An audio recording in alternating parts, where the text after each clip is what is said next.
It is Wednesday, November 29th, 2017. Welcome to another episode of Redacted. I'm WTFOSaurus.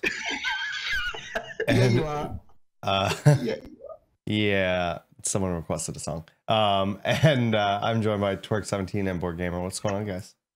What's up? How is you? The group's back together. The boys are back in town.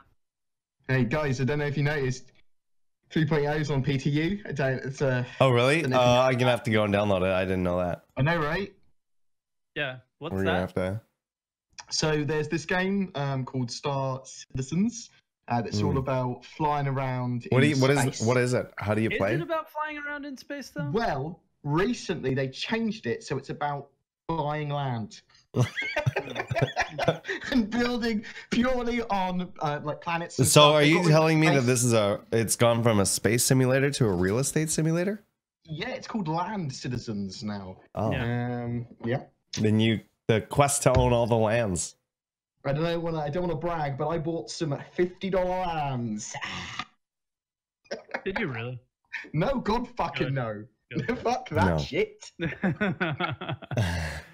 One of the many things we're going to be discussing in today's episode. Yeah. But yeah, there's a lot to cover because as of what was it? It was last Wednesday, right? No, it was the Wednesday. I went live at 6 o'clock at night. When did I start going on holiday? Because it was around then. It may have been Wednesday for you, but you're like the last. It was like Wednesday. It was Wednesday night at like 8 o'clock or something. Yeah. 7 o'clock for me. So that would have been like 9 or 10 for you.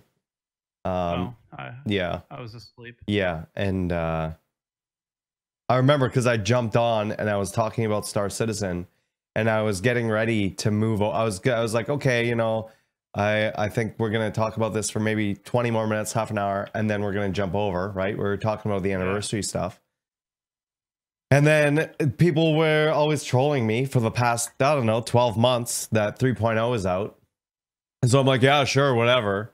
And then a couple other people were 3.0 every other game you play that's not Star Citizen. Right. And then I looked, I was like, yeah, whatever, guys. And I went, and so I don't even check my email. I went to the thing to check if I could copy the account, and I could. I was like, oh shit. And then I was up for a lot and raised a bunch of money and fell asleep with my stream on. And then you woke up and it was just 2.6.3. Yeah, it was all just I'm going to wake up tomorrow and it's all going to be just a dream. Yeah. That's okay. It's actually reverted to 1.2, the rubber band patch. Yeah. No, that's in PUBG. What have you guys been, what have your experiences been so far with 3.0? Is it what you expected, more than you expected? It's exactly what I expected. Did you expect more from it? Nope. And no. Like, what have you done? What do you think about it? I guess. What? Oh, go ahead, Bored. You start. You start. No, after you. No. Okay. After you, Bored. Okay. Who then says after you, Saurus, and then Saurus goes? That's a good point. That's what we'll do. I've got a light bulb, so I've got an idea. I don't know why there's a light bulb on my desk. So yeah, as Saurus said, it's pretty much what I was expecting from a PTU. It still feels to me like it's a little bit Evocati-ish. There's big swathes of content that aren't in there or not working properly, and it's beautiful. There's some great stuff, and I'm sure we'll talk about the individual content pieces, like effectively planetary landings. I know it's moons, but it's planetary landings. And there's some cool stuff there. There are I some keep calling issues, them planets. Yeah, well, it's planetary landing tech. It's the same fucking thing. It's the same tech that'll work on the planets when we land. Yeah. It's just less biomes. They just don't have the biomes or the cities or and whatever. The size, They weren't ready to show us those planets yet. It's probably my major issue with the patch is my inability to easily navigate to and from missions. Yes. Go ahead. After you, go on, no, you talk. No, you talk. I agree with you 100%. And I said it day one of the PTU. It's the idea of the missions are cool. It just seems once you have quantum traveled to a location, especially if the mission is on a planet, I think it takes just a bit too much time to get down to said planet and complete the mission. There's a little bit too much travel time and not a ton of gameplay there in between. I also have issues with not like you'll take a mission and it won't show you the coordinates of it properly. You won't be able to quantum travel there. You won't be able to. There's loads of little issues like that just kind of prevents your gameplay or make it take a lot longer than it should. And obviously, this is what PTU patches are for.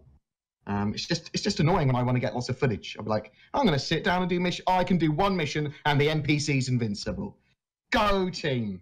Yeah. Or I could do one mission, go down to the planet and or a wreck to like find the dead bodies, and you can't click the dead bodies, right? Yeah. So it was so tilting. So here's why that happened. Is okay, there was bugs. It's not why it happened. Those were bugged missions, right? But the reason that they haven't been fixed yet is because, and this was from Luke Presley, who I think said this in a number of channels, said that for the first few patches there, for the first few days and over the weekend, nobody from CIG was allowed to check in bugs other than performance issues, frame rate issues, and stability issues. So things like the missions not working, the NPCs being invincible, that stuff they know is an issue, but it wasn't allowed to be checked in or put in for a fix yet because everybody needed to fix the performance stuff. Okay. I hope rather than not being able to put them in, they were just deprioritized. Exactly. Yeah, the performance was a priority. So deprioritized that they weren't even allowed to check them in. So yeah. So that's why we haven't seen the fixes on those yet. It's sad because that is what 3.0 is, right? Is taking a mission, going down to a planet and doing all those things. But yeah, definitely. I think we're still having fun in it. Well, that's the point. It's significantly more fun than I thought it was going to be in this phase, which is good. It's been a lot more stable than I anticipated. Especially, I know, right? So number one, I also want to mention that they had the Ultimate Troll, where they put out that newsletter that earlier that day saying, oh, hey, we're expecting the PTU to go on December 20th or before December. That day they sent that out before December 20th. And I was like, okay, well, I'm glad that they are saying what I was saying the whole time, that they're going to get the PTU out 100% out before the holidays. Yeah. And so I was like, okay, well, at least now that sort of, even though I thought that already, it was nice to get that official confirmation. It was like, okay, a little bit of a weight is off my shoulders. I know, should I run a countdown to that day, or am I going to, like, I'll give it, maybe it might come earlier than that, maybe it might be in 2 weeks from now. So I was like, okay, cool. So I was really genuinely excited about that news. And then they dropped that patch the same day. I was like, you assholes. Yeah, I was really pissed off. It was American Thanksgiving. I just got a girlfriend, have to spend time with her and her family. Is that how Thanksgiving works? Yeah. You get a girlfriend now. Fuck. Okay, cool. Now I have to spend time with her family, and I couldn't stream as long as I wanted to. There's a lot of YouTube videos that I'd like to work on. You couldn't just said, hey, look, I'm a video game nerd. I need to go play video games. It's more important than you right now. I mean, I explained that, but Thanksgiving. She's been really like understanding about this stuff so far, but it's Thanksgiving, It's a little different. Does she understand twerk? Does she? How big's her fleet? Come on. She got like a Carrick, apparently. She's got a Mustang Alpha, is she? Oh, good. No, she wants my Carrick. That's the ship that she likes the most. Which I was like, get her a Carrick, mate. You can't have a Carrick, honey. Sorry. Give her just give her a Mustang. That's my favorite ship. Just give her a Mustang Beta and say this is the rework. Yeah. It's the reworked Carrick. Done. Yeah. But yeah, so for me, it's been the rubber banding with the AI has been really bad. So any of the escort missions or anything like that, like it's impossible to hit. It still is. Like I tried to do it this morning. It's impossible to hit the other ships. So that's kind of annoying. And then for the first little while, the missions weren't tracking in the Mobiglass. So you just had to sort of guess where the missions were. Oh, the Mobiglass was so broken. Yeah, and it still does it where it like pulls it up twice, or sometimes you'll get stuck and you won't move, and you got to figure that out. Typically server degradation, right? So yeah, if you move on to a fresh server, you don't have the Mobiglass problems as much. Well, now, but before it was even worse. And then you also had not only the frame rates and stuff as well, but you also had issues with the interaction system. and everything. And now it feels like with this latest patch that they released, it's like, okay, the frames for me have been worse, but the stability and the functionality has been better. Did you use the full GPU command thing that people were telling me to do? I tried and it reduced my frame rate even more. I think you might have gotten trolled there, maybe. Typically, it seems to stabilize frame rates a little bit better. Yeah. But I don't seem to have any problems. I dropped by about 6 frames when I implemented it. Okay. Weird. Mine went up significantly. Yeah, I stuck around 20. Again. Yours was on like 5 at one point, and then you put that in. Well, because somebody trolled me. Somebody didn't troll me. They were trying to tell me that this is how your GPU worked in 2.6, and that's when I had 5 frames, and this is how your GPU works now. And the way he said it in chat, I didn't quite understand it. So now, one of the biggest issues that I've seen that I really wasn't anticipating was the memory leak issue. Where it's like I peaked out at like 17 or 18 gigs of RAM, and it's like if I only had 16 gigs in this machine, I don't know what happens then. Does it just freeze up? I've had a couple of times where I lose all the textures. Page files are your friend, so you want for the especially for this PT phase where they've got memory leaks, memory corruption, you need to make sure that you've got a page file. Preferably put it on an SSD, just have one, and make it system managed. That seems to be the best results. I would recommend actually trying to get it exactly right, but system managed seems to work so much better with loading times and with the memory leaks, giving you a longer experience in the verse before you die. And go, before you're getting like 7 frames at Levski. Yeah, pretty much. I had a patch where I had 30 frames at Levski. I had a server where I had 30 frames of Levski. It was a point. I was one of the luckiest people on Twitch, I think, because I was the only person that can get into Star Citizen at the time. Remember when everyone was getting like error code? I didn't get those. 2007, and nobody could get in. I was in there playing the whole time, and everybody's coming into my chat going, "How did you get in? How did you get in?" And I'm like, I don't know. So I'm probably the only person in the world on Star Citizen. So I had like normal frame rate at Levski and was just walking around. I haven't had a problem with frame rates. I haven't had a problem with frame rates. I've had 30 to 50 frames consistently, and you can see it from my videos as well. I'm not using private servers. I'm not using offline mode. I'm in server with other people. I've had to bring up chat to prove it to people. Yeah. It must be the time of day or the European servers or something. Maybe. Yeah, I mean, for me, it's been sort of because I've been streaming a lot lately. I've been doing like 12-hour streams twice a day with like 2-3 hour breaks in between. And so I've been switching between different servers. How many hours are in a Canadian day? I know. 27 hours in a day. Well, it just keeps looping. It just keeps going. I don't even know what day it is right now. I assume it's Wednesday because we're doing a podcast. Well, you did say it was Wednesday and the date at the start of the podcast today. So yeah, you know. Yeah. But he didn't sound like he was too sure if he was Saurus though. Hello, I'm Twerk17. Yeah. But yeah, so for me, I've been jumping around to different servers, trying to get better, trying to think of, okay, what one's going to be the most dead right now that I can jump on. Yeah. So in the morning is like, okay, is it North America, EU, or Australia right now? And it's like, okay, so I try and juggle around the servers based on what time it is for me, because I haven't really found a huge difference in performance. I mean, there's been a little bit more latency on, say, the Australian server than anything else, but I can get a higher frame rate over there. So if I'm like just driving around or whatever, which is all I've been really doing this whole patch, I haven't really done a lot of the mission stuff just because they've been so borked. And the only one that I was able to complete on stream was the Garbage Man one. Okay. Where so it's called Waste Disposal, and you are literally a garbage man. And I did that one as well. Yeah, me and Weirder Chimp, like we're in Discord together and we were doing it on the first day.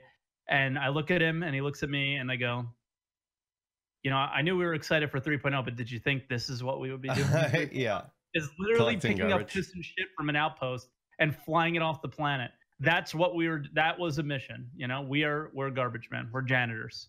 So I did that one once. And then the only other one I did was the PI one, which was in 2.6.3, but they updated it. And it's a little bit different. I haven't finished that because it was crashy, but it is updated. It looks a little different. And the inside is different. There's extra Yeah. floors now. The outside is different as well. Yeah. So, what is that? What's the Selin? station's name? Oh, Gundo no. Kovalex. Yeah, it's, Yeah, Yeah, the Kovalex. Kovalex station is. It looks like there was something that happened there from the outside and the inside now, right? It's really good looking now. I really enjoyed that.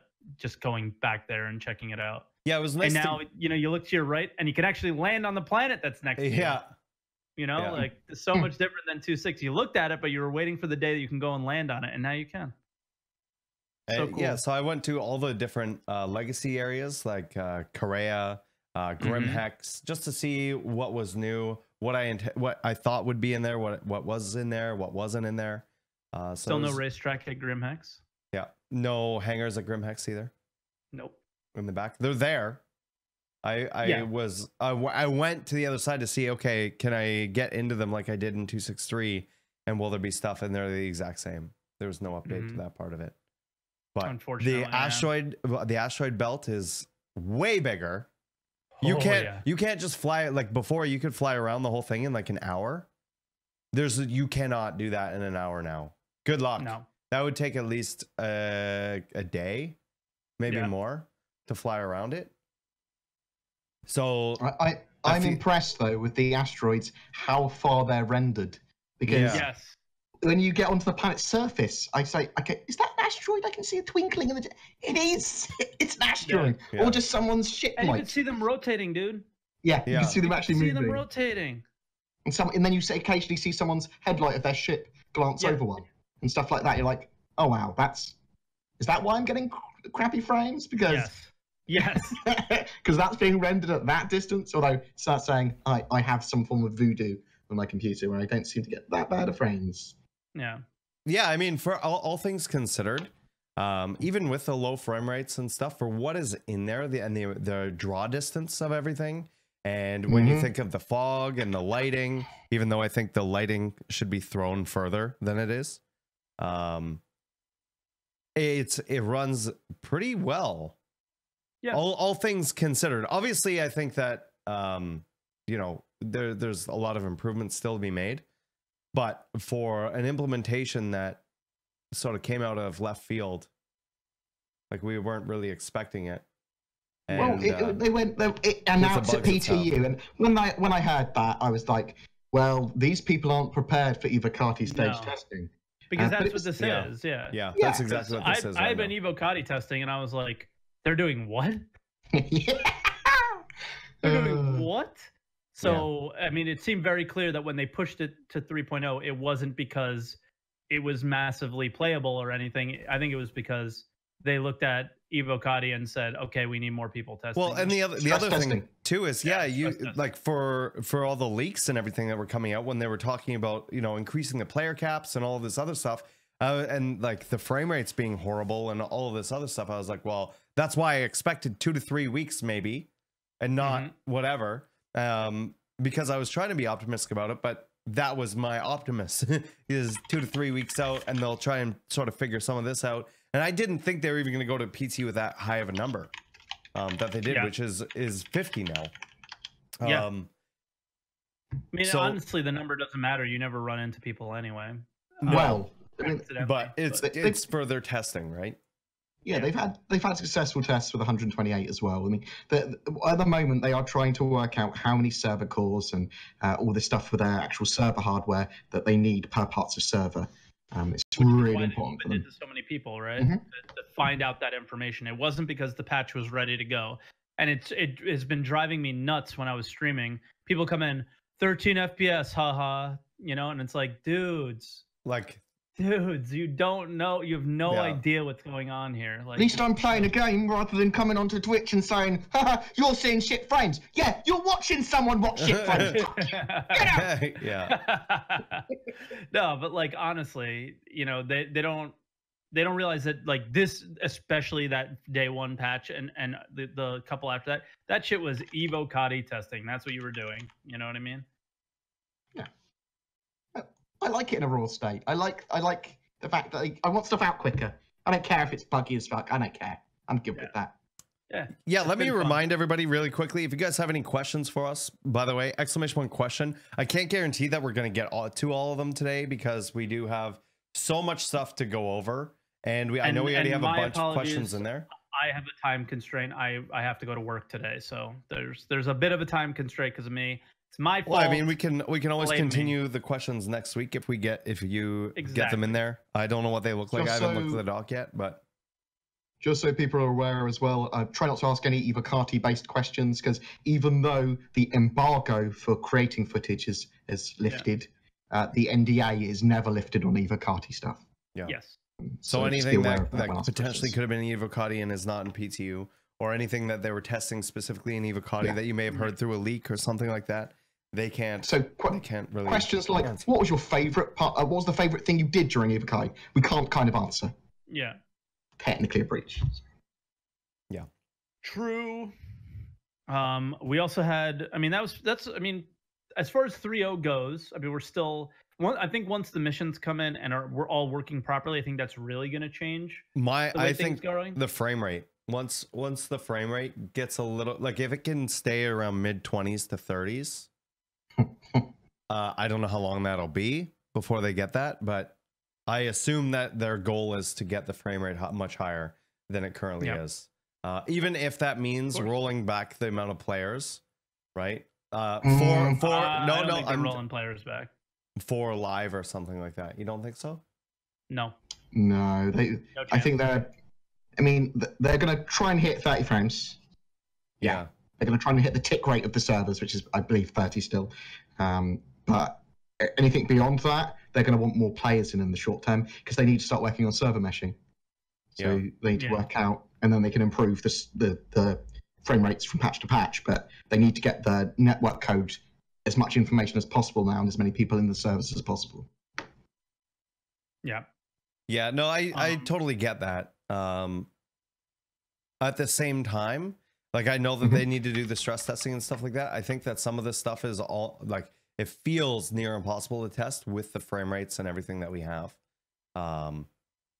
So I wonder if they're going to give us some sort of option for that, or I maybe not. What, to play servers with 24 players? I think they're or none at all, maybe.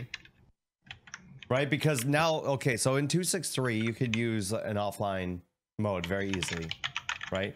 And you can't do that anymore. The only way that you could play offline, but it's well, you have to use like cheat engine and shit, offline, and it's number one, it goes against the TOS for using external programs and stuff like that. Lots of things go against the TOS, and I'm not condoning anyone doing it, and I haven't done it myself. But I'm just saying, like, that face doesn't tell me that you haven't done it yourself. But I'm okay with that sort of stuff as long as you're not actually cheating or hacking in a game. Right. I'm pretty good, and you get an alpha game. I'm pretty good trying to mash around with the code and do weird stuff with it. I'm cool ripping out the a Million Mile High Club and stuff. Yeah. When they accidentally left the files there. If they've left it in, if it's a leak there or whatever, why shouldn't I have a look? Yeah. For me personally, about the offline mode thing during a PTU though, is if you can't deal with the frames and it's not here. I mean, so my question is, it's not here for your stream, Sora. It's not. No. You're not. You're missing what I'm saying. I'm not missing what you're saying. I'm making an in general point, not at you at all. I'm saying none of that stuff is here. So I just don't agree with playing offline. If you're gonna play, you should be playing the PTU and you should be reporting the bugs. So you're missing what I said entirely. So what I'm gonna say, I'll say it again and I'll rephrase it. If CIG wants us to test everything, right now they just want us, or they're just testing performance and all of that stuff primarily, right? They are not getting us to test missions. That stuff's in there, but that's not their priority right now. If for whatever reason they want us to test that stuff and they still haven't fixed everything else, it is impossible currently to do that. It is impossible to hit AI ships with them rubber banding as bad as they are, like it's 0.6 or whatever it was, because it is that bad. It's really bad. So that's what I'm saying is, I'm not saying that I want to run an offline thing. I'm saying, do you think that if they want us to test specific things that they would do something like that and implement a server where it's like, okay, you can try this in a solo mode to test the missions, to test Rudo, to test all of that stuff, to test some other things that you can't test right now. I understand what you're saying there, but they can't do that because they have to test it with multiplayer. I mean, that's this literally it breaks under multiplayer conditions on their servers. So that I'm sure that as a single player experience, that the tests that like PC Gamer and some of the other magazines that they had in August that they went to play there, because they were effectively single player in very enclosed conditions, they probably ran amazingly. They probably had great frames, they looked beautiful, everything worked. When you actually put it on a multiplayer server with lots of random hardware and lots of people, that's when it breaks. Right. And No, I totally get that. But if for whatever reason they can't find a solution to fixing the performance stuff, but they know what all the issues are, that's all I'm saying. Is if do they want us to continue testing on other things instead of just doing the same thing and getting burnt out? Like for me, I'm now getting to the point where I have to get up and look away from my computer. Yeah, I mean, you should do that stuff anyways, but 5, 8 frames, 10 frames a second is hard on your eyes. It's hard on it genuinely can give people headaches and things like that, right? Yeah. So that's all I'm saying. Is I'm not saying that you have to do an offline mode or like whatever, but is it maybe a potential thing that they might do? That's all. I did think that maybe I should do a video on a breakdown of the terms of service and any changes that they do, because I realised that people don't really read them ever. No. Like, am I the only person that reads terms of service when I sign up to a game? Just because I'm a YouTuber? Okay. Yeah. Want to know that shit. Want to know if they can close your YouTube channel, or if they own the footage, or if I own the footage. Stuff like that. Yeah. Nintendo's really bad for that. On YouTube, not on Twitch. Twitch doesn't let them fuck around like that, but YouTube bends very easily to that. Yeah. But yeah. So no, and just like I wasn't making a comment towards what you were saying, Saurus. It was more like how Bored was saying, it's doable, but like I was just trying to say, like, yeah, it's doable, but you just shouldn't do it. Yeah, and I wasn't saying I even want to do it because I don't want to do it. I don't even want to fuck around with that kind of stuff. I'm just saying that, I was saying from the developer standpoint, if they want something specific tested like that, to do it that way. But why don't we go through this stuff? We're gonna start with the anniversary sale, and then we'll go into everything here. And by everything, it's the land claims.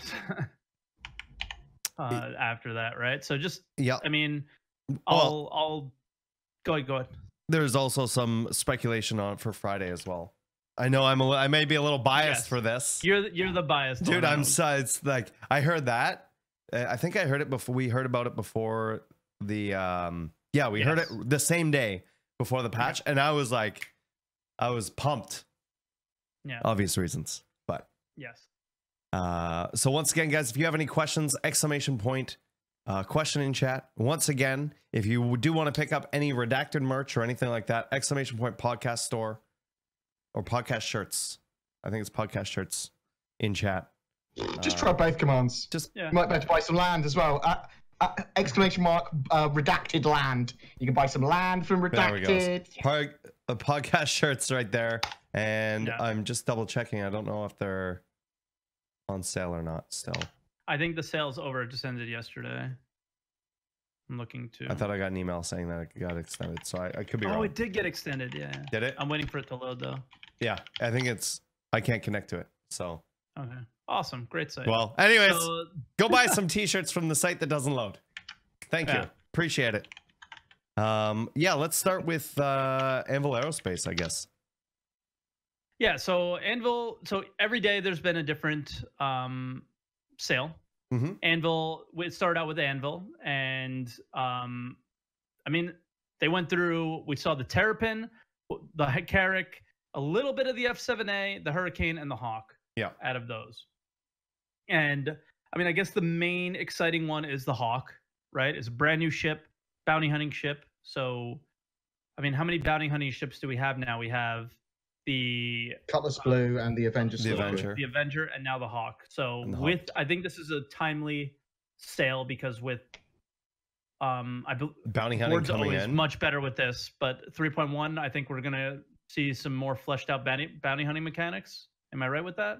Well, we don't know anymore because that's true. after 3.0 comes out, they're moving over to a quarterly release schedule. They've said that they're moving to a quarterly schedule. I'm inclined to believe them. It is not the first time they've said this. You gotta believe them for now. You gotta believe them for now.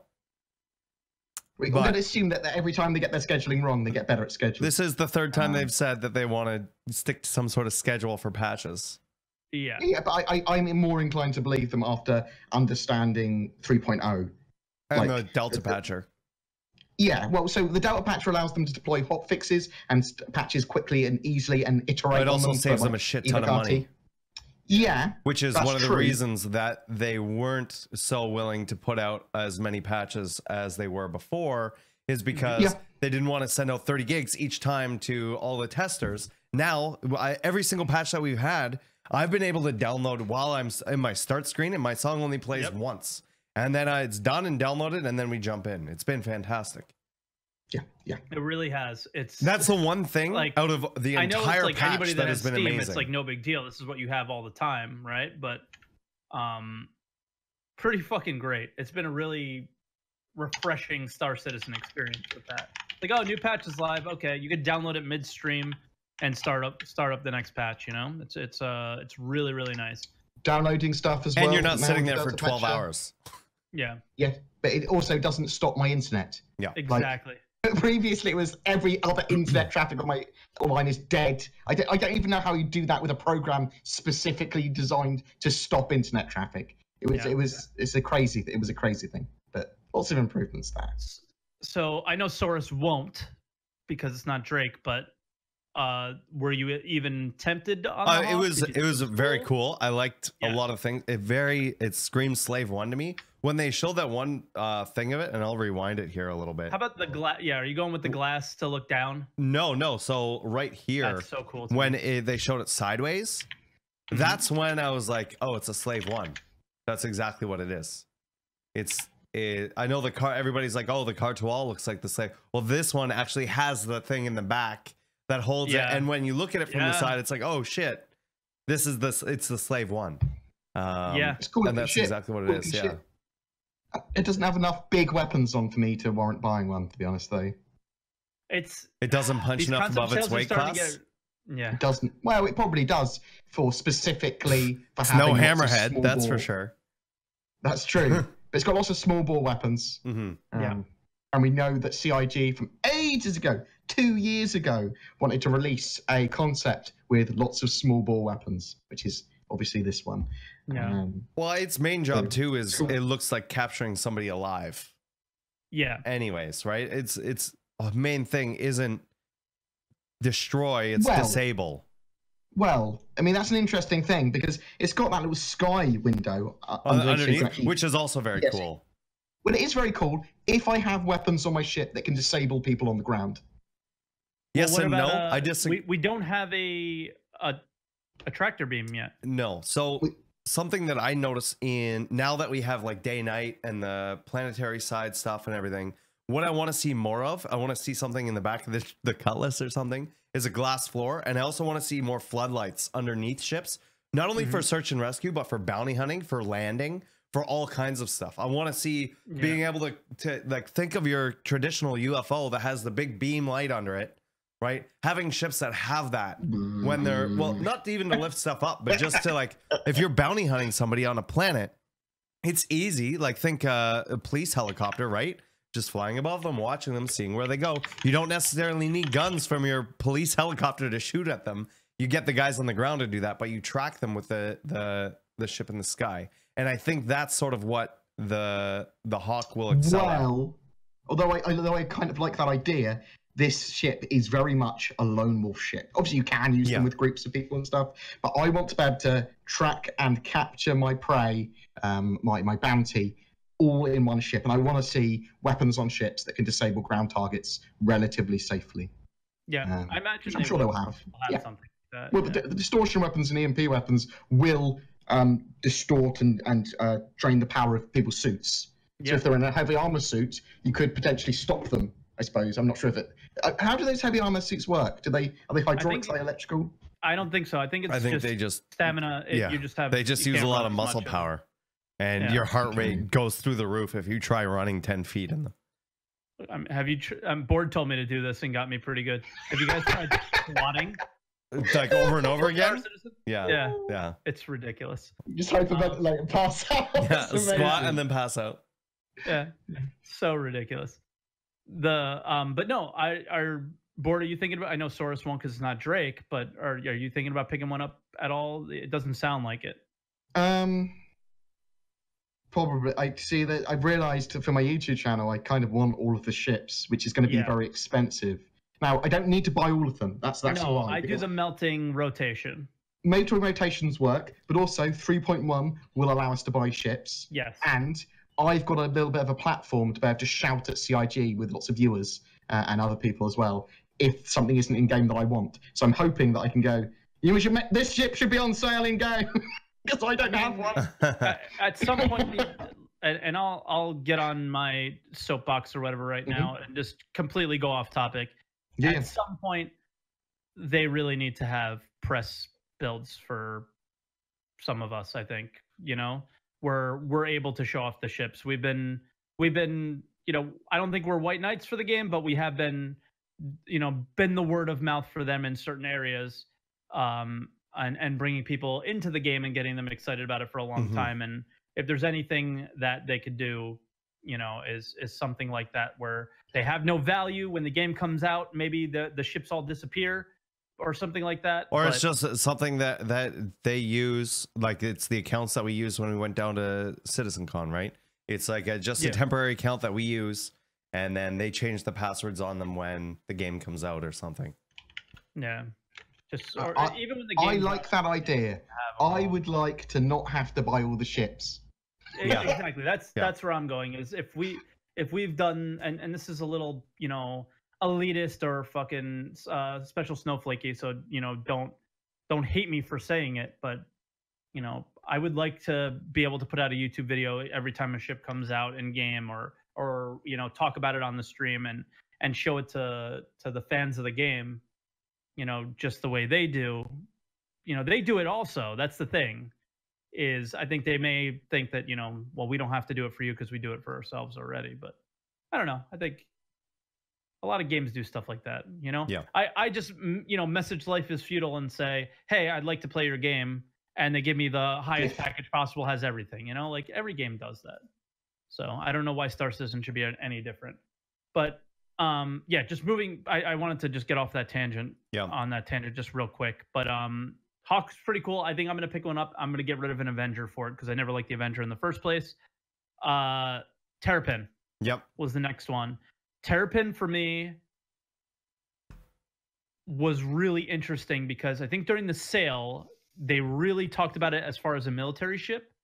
But during the video, they really kind of dove into what other aspects you can play with it without it being a military ship. They definitely showed it as scouting, exploration, and yes, like way more than, well, this is a military version of an exploration ship, sort of, right? So it looks like top tier single person exploration now. That's the way I kind of feel about it.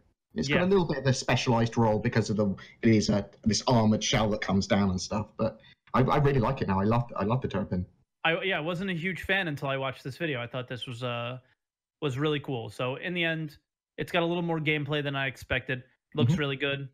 Looks like it's almost an engine. And it's the only one that actually has more armor than weapons. Everything else, there's a lot of ships in the game that feel that they're all, they're all Buccaneers. You know what I mean? And there's the Prowler doesn't have more weapons. Yeah, but there's not very many ships where they're like tanky and beefy like that. And so it's like kind of nice. My favorite thing is Zaitsev points it out in the Twitch chat, quote unquote, entry level exploration. What's the price on this ship? $195. Entry level exploration. Can you say the price one more time for me real quick? $195 USD. Okay, thank you. I was just checking. Yeah. USD. Yeah. Entry level, boys. Okay. So that it's like I think the way you explain it is way better, Board. Single seater. When it's not a single seater, that's the other thing. It's Yeah. it's supposed to be you can totally run it entirely by yourself, because I always thought it was a gun turret that you had access to in the middle, but it's the scanning array, which I after they showed that ship in a bit more detail, a lot of questions were answered for me with the Terrapin, and I went, oh, this is actually a pretty cool ship. Yeah. But entry level exploration is... What the fuck? Oh, when I heard that, I was like, what? What? Yeah, what? I was like Bob Ross. So then they went into the Carrick, which Yes. you know, they started showing a lot of that, which I thought was really... I know a lot of people were really excited about this ship too, for obvious reasons. The Carrick is really, it's one of my favorite ships and one of the first ones I'm going to go after in game. Well, it's weird that the Carrick and the Terrapin are the only Anvil ships to have an interior you can walk around in. So we haven't seen that before with Anvil. Yeah. It's weird seeing their interiors, because you're like, you never seen them before. Yeah. And they were saying with the Carrick especially, this is what they're using for their like design base, right? Is what's going on, because it's so much larger than the Terrapin, obviously, right? The Terrapin's like a single room, where this is like hallways and rooms and different floors. And well, they lightly compared it to an Anvil capital ship. It's not capital sized, but it's pretty big. But it's not a capital ship. Well, we saw that on Twitter. Yeah. Oh man. But poor noob. Poor noob. Love you, noob. Love you, noob. Yeah. Yeah. So I mean, really cool. This is probably the most anticipated Anvil ship, right? Yes. Out of all of them, I would imagine. I would think so. It's one of the most anticipated ships, period. I think maybe the Banu before this. Is it really though? I think, well, whatever the squeaker wheel is, but it's one of them. Yeah. I think the Banu is like a meme now, you know? I think it's more of a meme than an anticipated ship. Carrick, Banu, and I don't know. What's something else? Yeah, I mean, was there anything else with the Carrick for you guys? Well, they didn't show the Pisces yet, which was annoying. No. Yeah. Well, no, they showed a P-52 in its spot. Yeah. Yeah. Yeah. And I was like, oh, maybe they changed it. And then they had said that, nope, we're still doing the thing. It's like, okay. So, and yeah, it comes with the rover as well, which, little side note, I didn't get to talk about it too much during our little intro with the 3.0.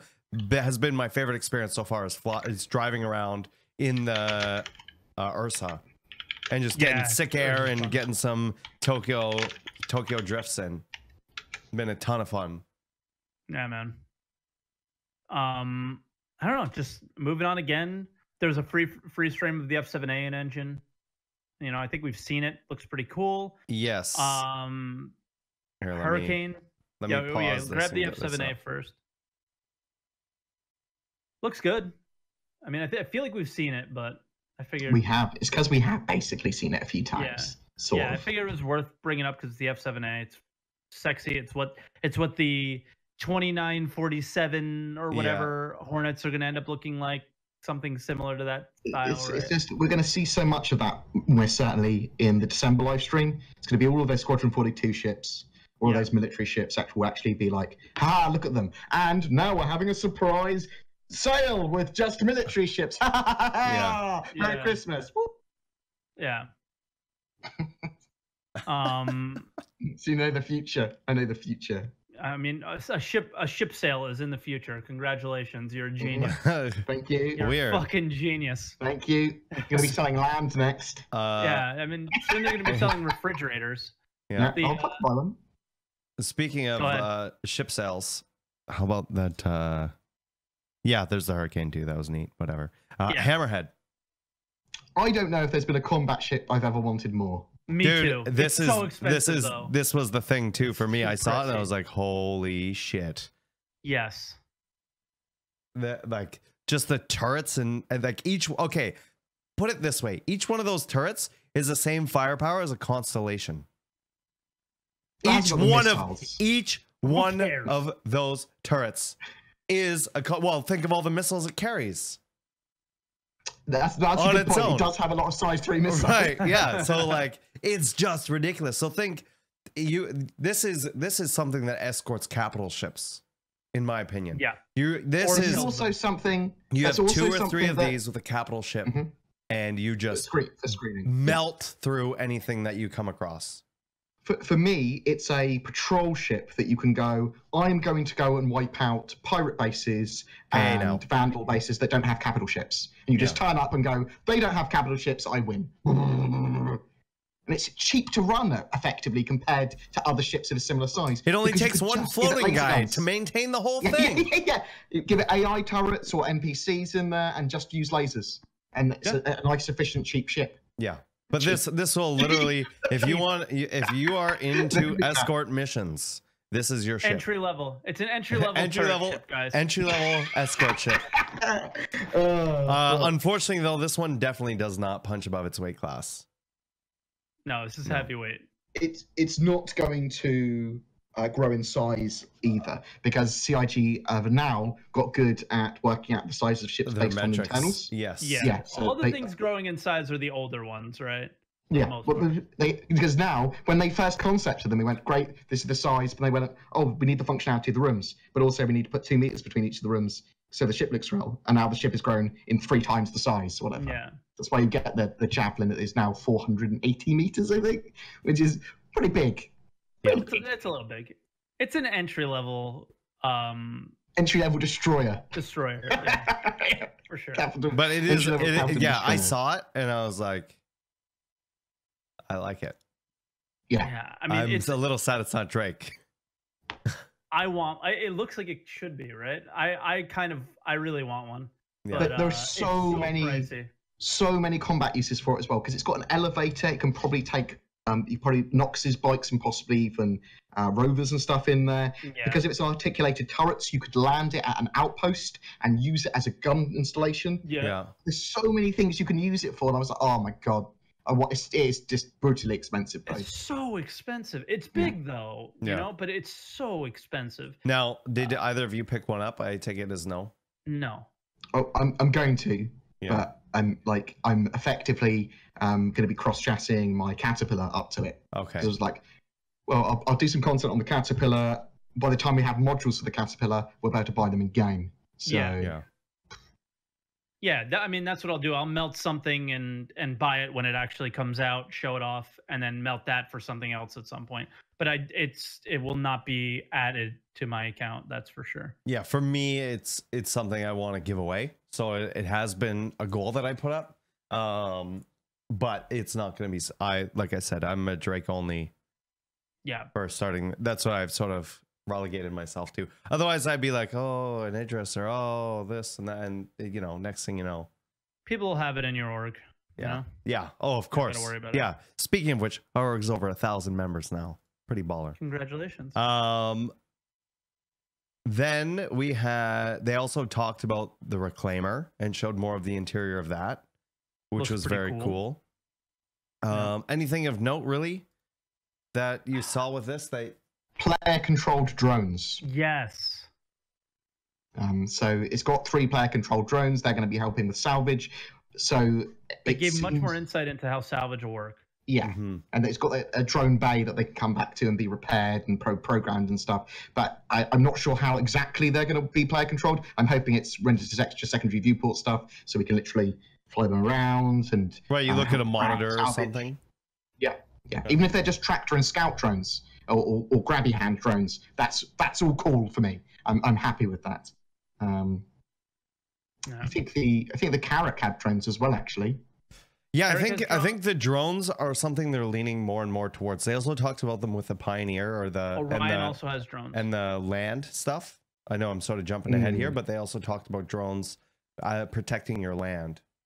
Yeah. I'm interested to know that is it just one person strategically coordinating packs of drones? I think there'll be AI. They said player controlled, so that meant they did specifically say that, because when they talked about the land stuff, because this is what I'm going off of. They talked about drones that protect your land while you're not there. That is true as well. So maybe both. Maybe it's the same thing like the turrets. Maybe both. But I was going to say, maybe it's just like you go into a command station and you should just program them and say, patrol here, go here, or I can see from your point of view if I want to. Maybe it's as simple as that. Yeah. Either way, it's cool. Yeah, some sort of amalgamation of both. I think the artists had a lot of fun with this one. They're like, you kind of just saw those circular pods that people sit in as you're walking towards the cockpit that can go full 360 degrees around. Yeah. And like as you walk in there, there's just people working and things spinning. It's just, I think they had a lot of those fun grinders. Yeah. So I mean, overall, that is another one of those really, really anticipated ships, and I can't wait for it. You know, and then they showed us the Javelin. Just hard not to be just in absolute awe of. Yeah, and knowing now, I don't know if you guys have seen the Javelin in game. I'm assuming you have. You visited it. I know, Bored, you visited it. I visited it. I walked around. Have not been able to visit it. The fucking game crashes as soon as I get there. The server crashes. It is not the fucking game, every huge. single time.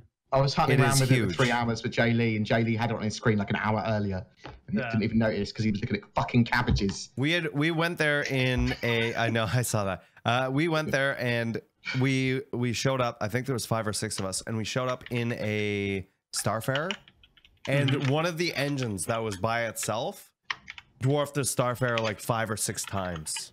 Just one of the little engines in the back. This wasn't the rest of it, and so just walking along it took forever. Now obviously there's none of the interior is in there or anything like that. Yeah, and it's all very basic, and there's a little bit of the bridge that you can sort of get in and wander around, but just getting the scale of how big the ship is. And it's crazy because when you're looking for it, it's so hard to find because the moons are so massive. But when you actually are up close to it, it's like, oh shit, it feels small and giant at the same time. It's pretty crazy. What I loved, the big thing for me about the whole update to this is the guy on the screen said, losing this thing is going to be costly. It's gonna hurt. It's going to hurt. So they're definitely thinking. They're definitely thinking about that. You know what I mean? They're really, really. I'm glad, because the whole LTI and all that stuff, and they did come out and say these were going to come with LTI. It really doesn't matter. It's going to hurt when you lose these. Because even if you have LTI, it's time to get your ship back, even though it doesn't cost you anything. Well, it's going to be the outfitting costs of the rest of your ship. If you just the stock ones aren't going to be like that proficient. You can leave the delays and stuff. I'm sure they'll be proficient, but everyone's going to change it, right? Well, I think the idea with the Javelin is that it wasn't supposed to come with much of the gear on board. Like it's the Javelin. Yeah, the Javelin just comes as the hull. It doesn't come with any equipment, no engines, no. Well, it might come with basics to move now, because I remember them saying something like, "Oh, it will come with the basics." Like weapons and shields and stuff like that. It doesn't come with. That's how it was originally advertised, anyways. I don't know if that's changed. Originally advertised, not coming with much. Yeah. I mean, I personally don't. I don't get excited about a ship over this that much. It's more of like the technical feat of, look at this fucking thing they have in the game. It's incredible. But I'm not going to own one for a very long time, and I'm not going to own it for real money. That's for sure. So when I see these updates, I get excited for just absolute awe reasons. But I mean, I can't. Just for me personally, I can't even imagine the gameplay in it just yet. Yeah. But yeah. Just a reminder, if you have any questions, !question in chat. And here, let me get these in for you right there.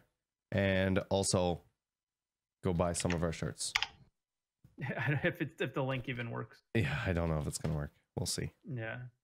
I tried it before, it was still busted.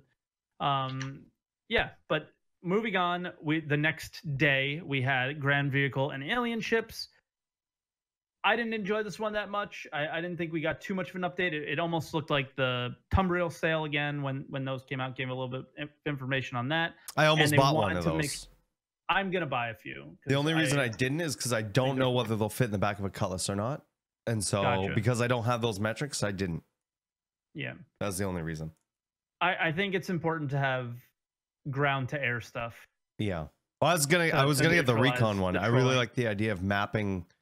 The recon one is the one I get. I was gonna get one. And as being a able miner, to I'd like place that one as well. Yeah. place beacons and stuff. I think that overreaches a lot of different professions and is helpful Yep. for if you're interested in medical, search and rescue, interested in mining, interested in piracy. Okay, I can drive, instead of flying into somebody's base, I can drive up to somebody's base, place a beacon and get out, and then we can all just quantum there all at the same time. You know what I mean?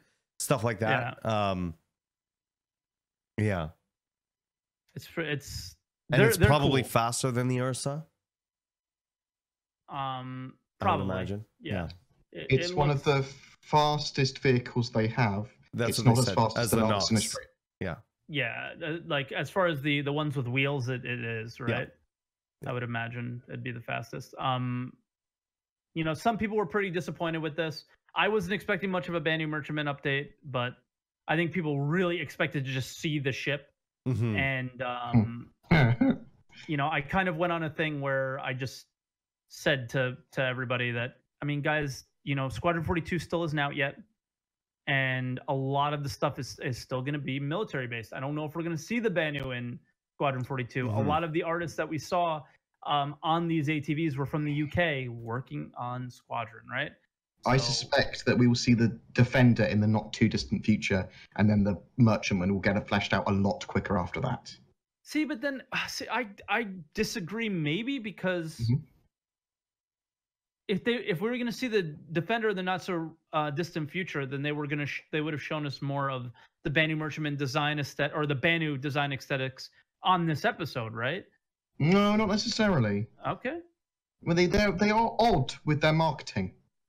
Like there's stuff that they don't show. Odd is one way to put it. There's stuff I've seen at studio tours. I'm sure everyone else has seen at studio tours that's been to them, but they haven't shown yet. Don't know why. There's there's stuff that I'm assuming they're working on the ships. There's stuff that they have in like in the monthly reports and some of the patch notes occasionally where you're like, oh, why haven't they shown that? They said they're working on it. They're showing that. Yeah. Yeah, it's weird. So, and we don't know when these were actually made. These ATVs, the actual recorded ship content, because some of the stuff they talk about for a long time. Well, yeah, some of the stuff they talk about in them has been done since. So I'm like, that could have been a month ago. That could have been 3 months ago. So we don't know. And they're busy. You know, busy with Gamescom, busy with CitizenCon. We'd have much more fleshed out game if they didn't have to do these big shows. But they have less funding, so me. Yeah, it's like it's definitely one of these with that. Yeah. So overall, I mean, I was disappointed that we didn't get the Banu Merchantman update too much of one, but yeah, kind of expected though. You know what surprised me was the next one, the Origin, without any 300i update. Yeah, we know it's getting a rework. We saw the Mustang Rework. They've got to be saving it for something. They've got to be. There's got to be like I think the Banu Defender, the 300, and a couple of other shit. They're saving them for something. We also didn't see the blade, the Vandal blade, which I was like, they got to be saving all of the Vandal updates for the Squadron 42 stuff. Yeah, maybe. Yeah. Like, look at the new Vandal. Aren't they amazing? Oh, look, an actual Vandal you can fight. There'll be stuff like that. Yeah. Hopefully. Hopefully, yeah. No vertical slice again this year, guys. See you later. What the heck is this? Oh, that'll be brutal. That would be brutal. It's gonna be. I doubt it. We'll have it, but we'll see an update. At least, at the very least, we better see an update.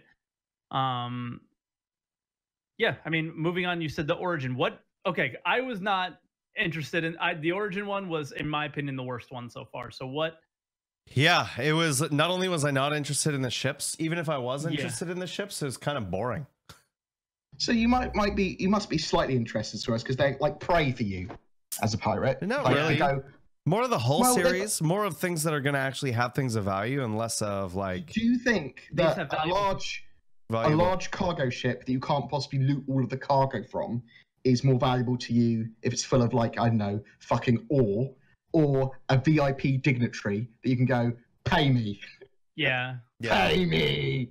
I'm interested. I'm interested because obviously in the case of like the Hull series, your best bet is to steal the entire ship. Right. That's what you want. But with the like dignitaries and like that sort of stuff, it's to lock them down and go, pay me or I'm going to blow up your ship. Yeah. Like basically pay the toll or. Yeah, pay the toll or you're dead. Mm-hmm. And I like that kind of gameplay. There was some stuff they did talk about with the 600 series where they did say that it's going to have a bit more gameplay than they originally told us. Yes. There's going to have that VIP kind of aspect. There's going to be transportation of people. Yeah, I think the reason I don't think of it like that is because I can still have that same gameplay loop with a Hull C or something, where I can say, hey, pay me. Yeah. And then if they don't, then I can say, okay, give me cargo or give me your ship. Whereas this, it's like a Hull C to me, even if I don't blow it up, even if I take it, is useful. Whereas an 890 jump or a 600i is like, who cares? Like to me, there has to be balance for the transportation and VIP missions. If I'm doing those missions, that a pirate desperately wants to stop me, and because of the value of those ships, it needs to be high risk reward in some cases. Yeah. And I just think that it has to be balanced for the pirates as well. Like that's my That's I definitely hear what you're saying. But I just think of all the potential gameplay loops, and so with that, it's just that, like what you said. Whereas with something else, you have more options with that. Here's something I said on my stream this morning, because I didn't stream on Tuesday, so I watched the Origin thing today as well. Was they showed two ships. They showed the 600i and the 890 jump. One of them extremely limited that almost nobody has, and one of them that's extremely expensive that almost nobody has. And you're sitting there showing, I know a lot of it is the Origin design aesthetic that they were showing, and my God, the 600i is beautiful. But a lot of what you're showing is not a lot of what the regular folks out there are going to be playing that are playing your game, right? And if you showed an update for, if you spent more time and focused more time on, instead of the 600, maybe doing some of the 300 rework, you're going to sell those ships. You're going to show that stuff. If you show that stuff off, I think it benefits everybody more as a whole, right? So I don't know. It just kind of bothered me a little bit that they didn't show that right away, and they showed those two ships in particular because they're just not. They're not the most. They right away said that the 300 series was the 5th most purchased ship, and we know that they're all getting reworked. That's what people want to hear about. You know what I mean? They even started off that video with the 300 series showing the whole thing, and then it's like, those are all the old ships, and then that was it. They didn't even mention that it was like. Exactly. So it bothered me a little bit, but hey, whatever. But that was pretty much the Origin one, and now we're on to today's or yesterday's, which was for me it's today because I'm weird time wise, but Consolidated Outland. So Pioneer, which was just announced at CitizenCon, so their last event, which was not even a month ago. I think there's only 120 of them or something left, though. It was literally just the leftover ones they were selling, as far as I'm aware. Let's see how many are left now. I'm interested. It was 120 this morning, I heard, so they might all be gone. Don't know. So many people are busy buying land, mate. So many people busy buying land. I don't know. It's cool. I mean, they didn't give much more of an update on the actual ship. Because it just came out, so we heard it, saw it.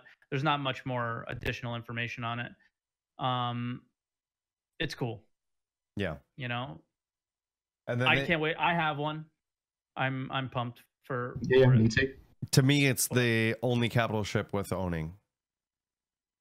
Like right away. And the larger land claim comes with it. The 8x8. Yeah. Which. I don't really care about the size of the land claims. We'll get into that in a second. It's the motion of the ocean. The land claims don't mean shit to me, but we'll get into why that in a second. Then we also have the Mustang Rework. That's right. Yeah. So this was nice. We did see this. I wasn't sure if we were going to see it because we didn't see the 300 work. But they did show this. How do you feel about it having landing gear? Now, I thought they would have made the wings have suspension on them, but instead they put landing gear on it, and the wings, did they fold or something? They fold up, yeah. They fold up now, but they still have the same look to them, but with wheels. Single point of entry. I just think they've cleaned up the Mustang and made it more. Yeah, that better. I liked. I like that. Yeah. Because before some ships were like that and some of them weren't. Like the Omega was you got in through the cockpit, but everything else you got in through underneath. And it's like, why don't they all just get in through the cockpit? That just makes more sense. Yeah. So now, can you think of a reason other than it being slightly tankier that you'd want an Aurora over a Mustang? I think it's got missile hardpoints. No, I would always say get a Mustang over an Aurora. So because I can't think of a reason. It's even worth more when you trade up to it or trade up out of it. I mean, at least the way Star Citizen has played up to this point, speed is way too. It's the most valuable thing. And they've increased that. They've increased that further in 3.0 now. In the PTU, they've increased that SCM and afterburner and all those sort of speeds again. Yeah. It just seems weird that they'd nerf effectively the Aurora so much. Yeah. Yeah. Sad. I love my Aurora. They'll have to make it useful for something. You know? Maybe more cargo, maybe they have to. A larger cargo amount with those store all boxes. Yep. Maybe that's the only thing I can think of. Mm-hmm. And then obviously they talked about the land claim stuff. Now I know a lot of people started freaking out the day before, and I had gone on my own and I was like, oh shit, because I was trying to think of, because it was very clearly it was a UEE logo. I was like, it's going to be a military. I thought it could have been one of two things. It was either going to be land, which it looked like because the picture was like of land. Yeah, or no shit. they were trying to troll us, and it was going to be something like a Titan or something, because in the last video with the Jeremy Clarkson dude, they were talking about getting shot out of torpedoes. So I'm like, oh, it could be, this could be they could release a video alongside with this, and it could be the first look at the Titan suits. I mean, that would be cool, right? If they deployed via torpedo tube. What company? What company in the verse would you expect to make a Titan suit? Consolidated Land or Consolidated Outland. You could see, because they're doing the whole Elon Musk thing, or Aegis. Right? But you see, they're doing the whole Elon Musk thing, so it's like, oh, they're making robots as well, and this is what they're doing, and so that's why I was like, oh, it could be this. Obviously, it was not that. It was more likely probably to be one of the gun manufacturers or armor manufacturers thinking about it. But yeah, I see what you mean, though. Do you see what you mean? But so I was trying to think of, okay, what are all the possibilities that could be? Oh, that's annoying. So if anyone ever worries about CIG, about Star Citizen not making enough money, and they're like, oh, they're trying to make money. Yeah, of course they're trying to fucking make money. They're trying to fund the game, and it's capitalism. They're trying to fund the most ridiculous game ever created, and they have $168 million. And if you like just do simple, quick maths, if you multiply $50,000 a year by the last X amount of years times +3 - 1 equals 2. It's right around that fucking number, right? So they need to continue to fucking what I mean is that to make they could have, if they wanted to in the past, sold FPS gear. They could have sold armor, guns. They could have gone that, and people would buy the shit out of that. If they sold FPS stuff, I would have bought all that. Yeah. The Titan suit, might buy lots of Titan suits. I'm very excited about it. But CIG could sell out more. I'm not saying they haven't sold out, but I'm saying they could sell out more. You know, they're a company. Deal with it. And they're just trying to make the game, and it's like, if you, I said this in my chat, and I asked everybody, and they all said the answer was no. Do you think the amount of money that they have right now, even at the start of the game, would have been enough to make the game that Chris is talking about? I don't think it's enough money. Therefore, 250 million. Yeah. Why do we keep getting upset when they try to make money? You shouldn't be upset when they try to make money to make this beautiful game. It's just the way they go about it. It's the way, yeah, okay. So that's what I was going to say is, I don't get upset about that stuff. But if so, there was obviously a large discussion on the forums, on Reddit, on my channel when I was streaming, I'm sure on your guys' channel, of whether they sold land or not. And so for me, obviously, there's what it is. The UEE land claim licenses is a misnomer in what it is. Number one. Yeah. So that's kind of CIG fueling the fire a little bit. But when we didn't even know what it was and we were talking about the potential of it, the big issue that a lot of people had was that it's not a tool, it's a resource, right? So your ships, your armors, your weapons, all of those things, those are just tools. Those aren't necessarily resources for you. And they're not limited in a place where it's like, because we didn't know that this was going to be a thing, that if it was a plot of land that you got to pick off of some planet before somebody else. Now, the way that land claiming works is as soon as the game has that function in there, you don't need anything. You could have 0 UEC to your name. You can start mining in that area. You can start building on it. You can start doing whatever. The UEE land claim licenses give you a beacon that tell you the weather of your area and let you know if anybody's fucking with your shit in that area. And then on top of that, we'll also send that information to the UEE because it's within UEE area.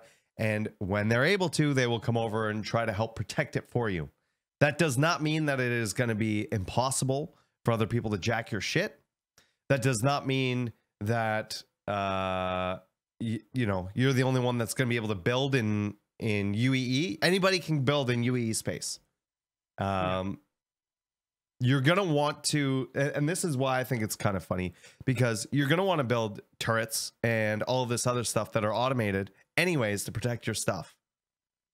This is just one extra level on top of that. So for me, specifically those UEE land claims, the thing they mean is that if you are claiming that land with a UEE land claim, is that lawful players won't try and walk over to jack your shit, right? Because they're worried about the repercussions. So they'll just leave your stuff alone. So in the safest areas of space, you're like super secure. But yeah, someone can still very cleverly jack your shit. It's the equivalent. It's equivalent of an ADT alarm in your house. It's not stopping anybody from jumping in and jacking your shit. It's a deterrent. I think we should really take a second and explain exactly what it is, though. So what it is, what the land claim is, and what the item that you're buying for $50 is an item that you can. It's a staff. That you will go to an office. Yeah, you will go to an office in the game. You will purchase this beacon, which is literally a thing like a flagpole that you put into the ground. It is a stick that you put in the ground. Okay. One of them is a 4 kilometer by 4 kilometer plot. The other one is an 8 kilometer by 8 kilometer plot. And hopefully they make org flags that you can attach to it. Sure. And you will fucking slam that thing in the ground. Then you have to take a chip or something like that inside of it, go back to the office and say, I wanted to claim this land. Did anybody else claim it? Yeah. And they say, no, it's yours. So you could literally have me and BoredGamer both want to be miners. We can find this unobtainium ore on this planet, and we both find it in the same plot. Both fucking put our sticks down, and Bored got there first. He gets the claim, I don't. That is how the whole process works. And then once it's his claim, I can't go on it and mine without losing getting a criminal rating or something like that. Or with my permission. Yeah. Or with his permission, exactly. And then on top of that, that's what it is. Limited within UEE space, which is limited whatever the government controls within that. And CIG has specifically said that higher risk equals higher reward. And to me, that's saying your more rare things for mining, minerals, whatever. If you want to have a drug lab, I don't think the UEE is going to like that, right? You're going to have to build that outside of UEE space. And they talked about being able to build on moons, on planets, and on asteroids. And there's going to be plenty of places that you can just go and build out in the middle of nowhere that's going to be hidden. Like, look at how big the asteroid field is around Yella. Now imagine an asteroid field that orbits a star. Well, there was something I didn't 100% know if they'd answered properly. And it was in UEE space, it sounds like you can kind of mine whatever you want, whether you've got a claim or not. Yes. But it didn't really 100% say whether you can build on UEE land without a claim. Well, they did say that. So I had a Xylo in my chat, and we were talking about it. And it's not stop. You can build wherever you want.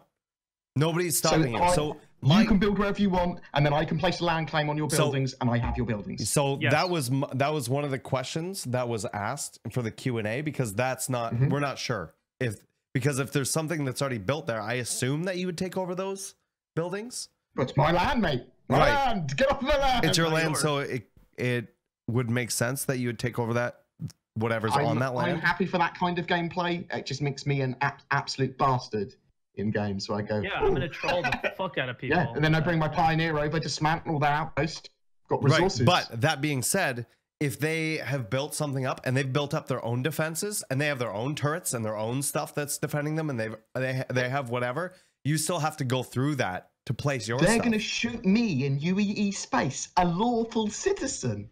Oh my god, they're monsters. Monsters. I'm not breaking the law.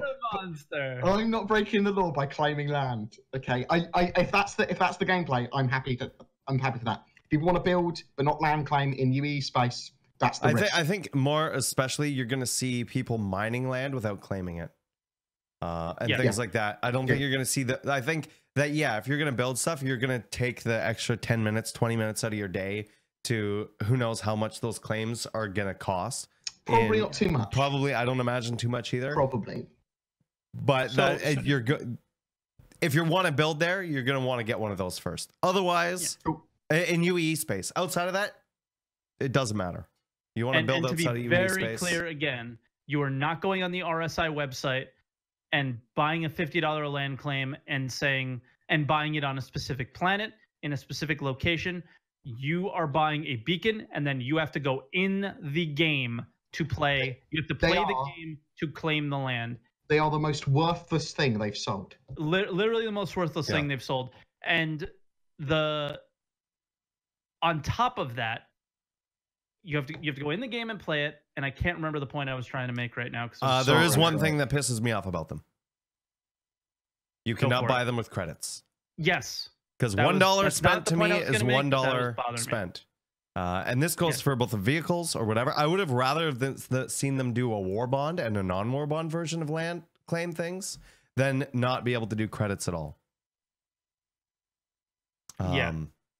So that kind of irked me a little bit. With this whole thing that people are getting annoyed about them selling land. They're not selling land, but it's sort of selling land-ish. And I understand people getting annoyed about it, sort of, even though it's kind of the same as ship sales. Although I just wish they had consulted the community. When they do stuff that's a bit different from their normal purview, they just need to state it and talk about it. They'd go, we're thinking about doing this. What do you guys think? No, to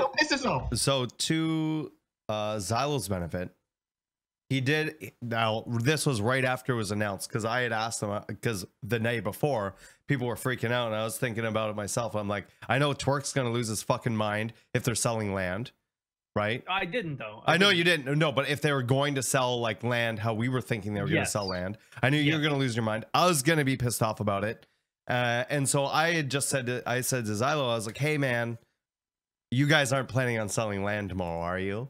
And then as soon as they announced it and everything, I wasn't streaming. I hadn't checked it out. He asked me, he'd been like, what do you think about it? What do you think the community feels about it? All of this other stuff. And then I talked to them and to you guys in chat. And I was talking to Xylo, and he popped in chat. And I was like, guys, if you have any questions, ask Xylo. You know, that's why he's here.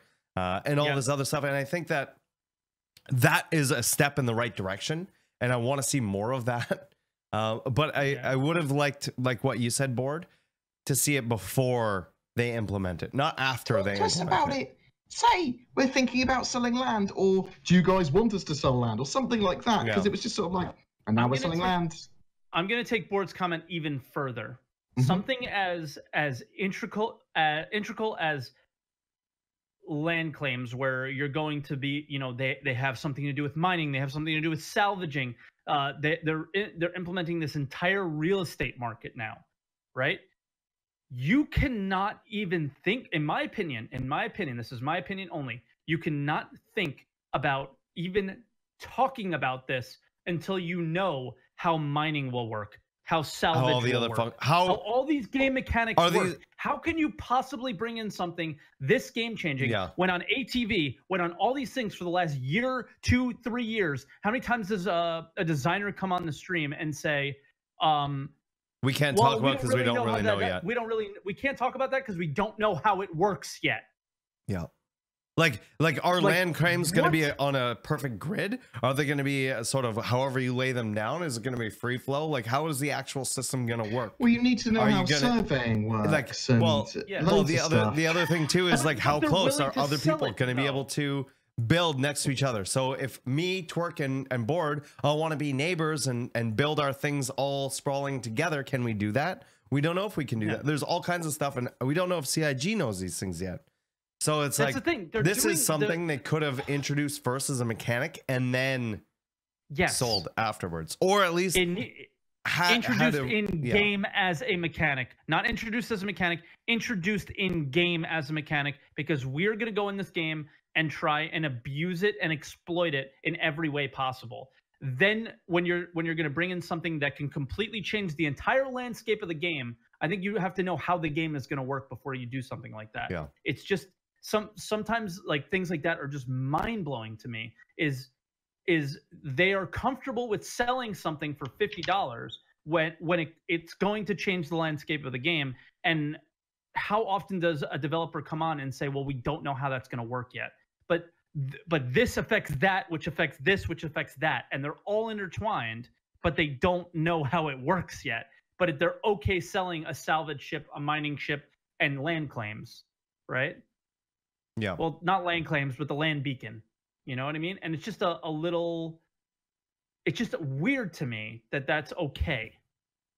And nobody gets really upset with that. Well, what it was is if they had sold them during the Pioneer sale originally, it wouldn't have been as much of a piss off. It's because they identified that they could make money from them. And yes, the idea of a business, and they're trying to make money and they're trying to fund their game. And I'm okay with that. Yeah, and me too. But it feels greedy, even though it's not. Even though it's just them funding their game, it feels greedy, and especially with the stuff with the loot boxes and like. To be honest, I like their one. You can call it a reason, you can call it an excuse for selling it or whatever. Whereas we want people to be able to claim stuff without having to buy a Pioneer. That's valid, but then you should have done it at the same time. Right? And how many people may have bought a Pioneer just because they got that claim? Right? That's true. Now that money's in the system and they can't get the money out of the system. And they can't even melt the Pioneer to buy this land with their credits and put it towards something else. Oh man, the idea of not being able to buy something with my store credit so annoying. Well. A dollar is a dollar spent, period. It's not, this isn't a ship dollar, this isn't a vehicle dollar, and this isn't a land dollar. That's not how it works. VAT as well, just piss. No, that's your country. But you know, and if people are upset with that, I am absolutely okay with them being upset with that, because that, in my opinion, is unacceptable. Yeah, that bothers me the most. Also, how long until a prince of Saudi Arabia buys Daymar for 127,000 euros? No, how long before I do it? Because I put a goal up on my stream for 123,000 euro and 13 cents. Is that actually how much it would cost to buy it? No, I don't know. Has anyone worked out the square meterage and how much it would cost to buy them? No, but Bored's got that look in his eye, and I don't like it. Well, I'll just I'll post it to Nuberfire. He'll make a fucking video in 10 seconds. Boom. Good man. Yeah. Then he'll get yelled at. It's not a capital ship. No, it's like you can't own a whole moon. There's outposts and things in the way. Like, yeah, and that's the other thing, we don't know how far away you can build from those places and stuff like that as well. Yeah, we do that information for the mechanic, just it's not there, and they don't know yet. So yeah, but we still have today, which is Robert Space Industry Sale, tomorrow, which is Misk, Friday, which is Drake, and they're doing a happy hour where we're going to be able to vote on the new Drake ship.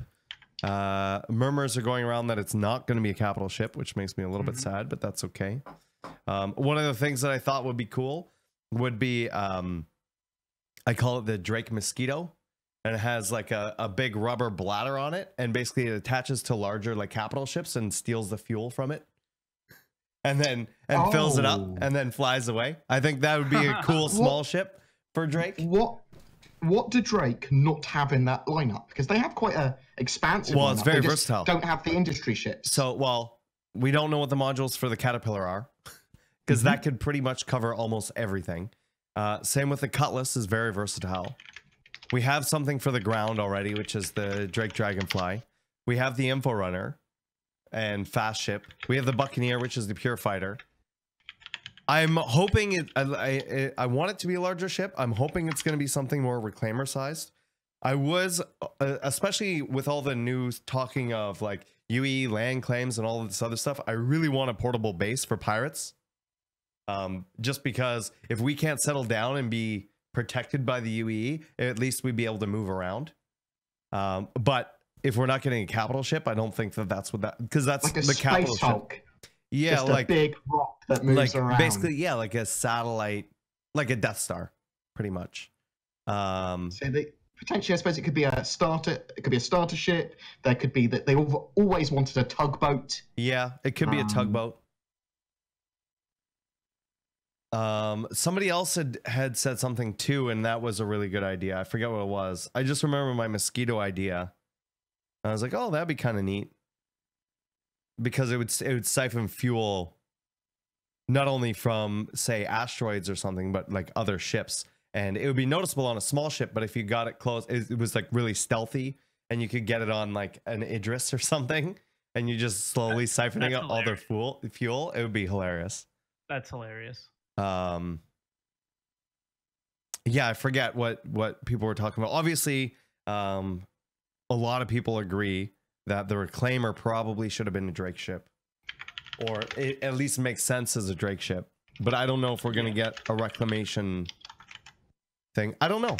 That's what I'd like to see.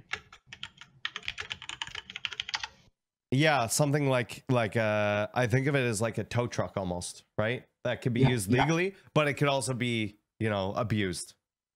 I like the idea of a siphoning vessel as well. A proper, a siphoning one. Oh, there's lots of stuff that Drake could do. Thinking about it, Drake has got a nice, can kind of do anything if it wants to. Yeah, just because they do like special little they way. do like their the Cutlass was the militia ship, right? So they could do some more military basic stuff or they also have the Cutlass or the Caterpillar, which is more of like an industrial thing. The Info Runner. They can do anything at a militia and smaller scale that any other ship does, and it works for Drake. They could do a small scale repair ship. They could probably even get away with the ground vehicle, even though they're a ship manufacturer. There's a lot of stuff that Drake could do. I would like to I would really like to see a tracked ground vehicle from Drake. Oh yeah.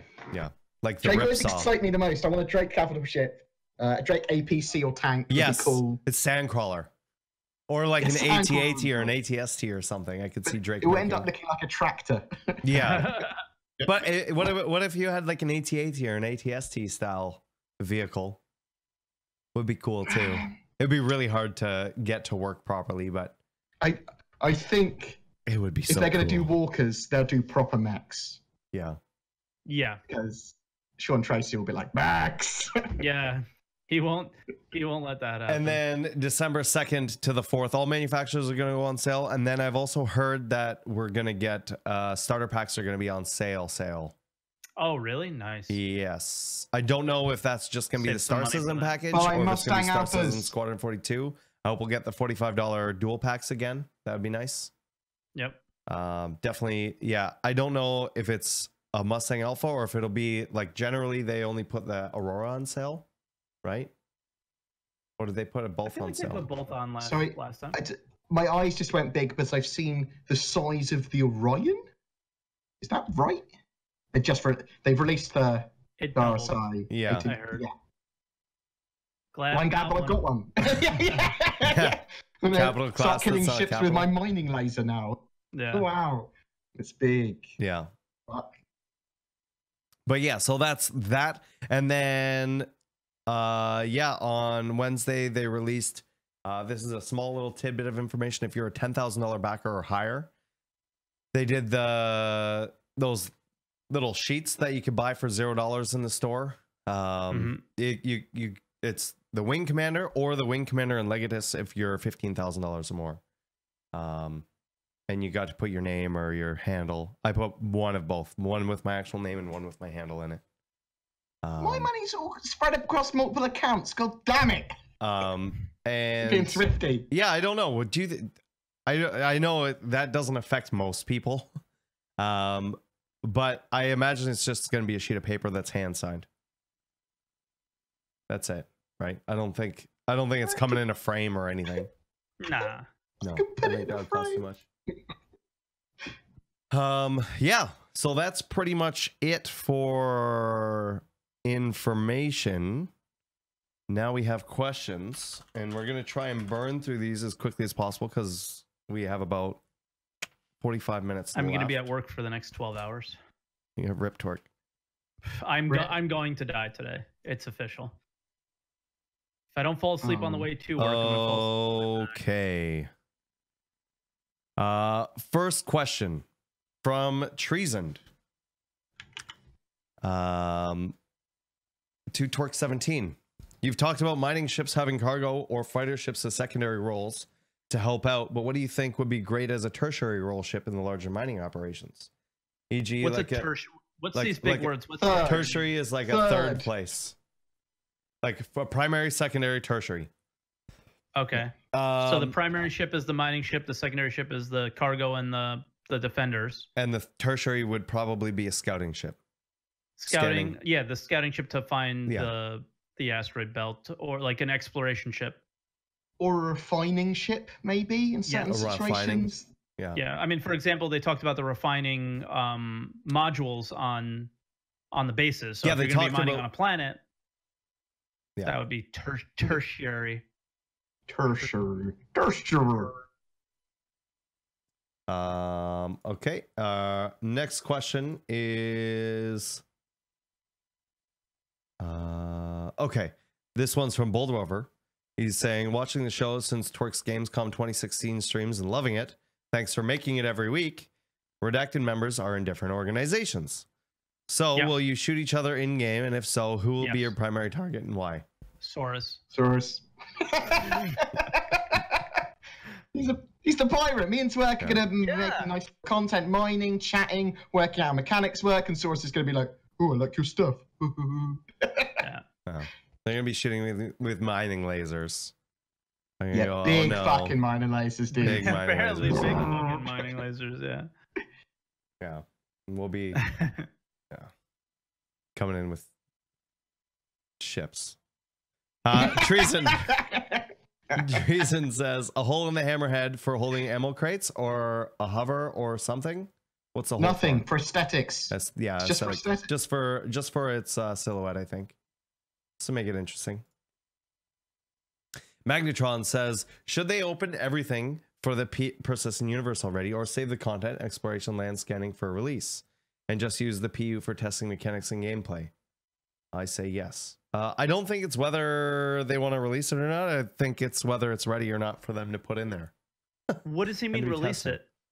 It's not ready. It's not finished. The mechanics aren't in there. Like 3.0 to everybody? Or no, I don't think he's asking that. I think he's saying saving the content, exploration, land scanning, etc. Oh, they're not ready. Yeah, that stuff's it's just not in.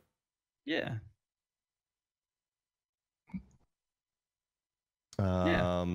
Just when it's ready, they're going to put it in.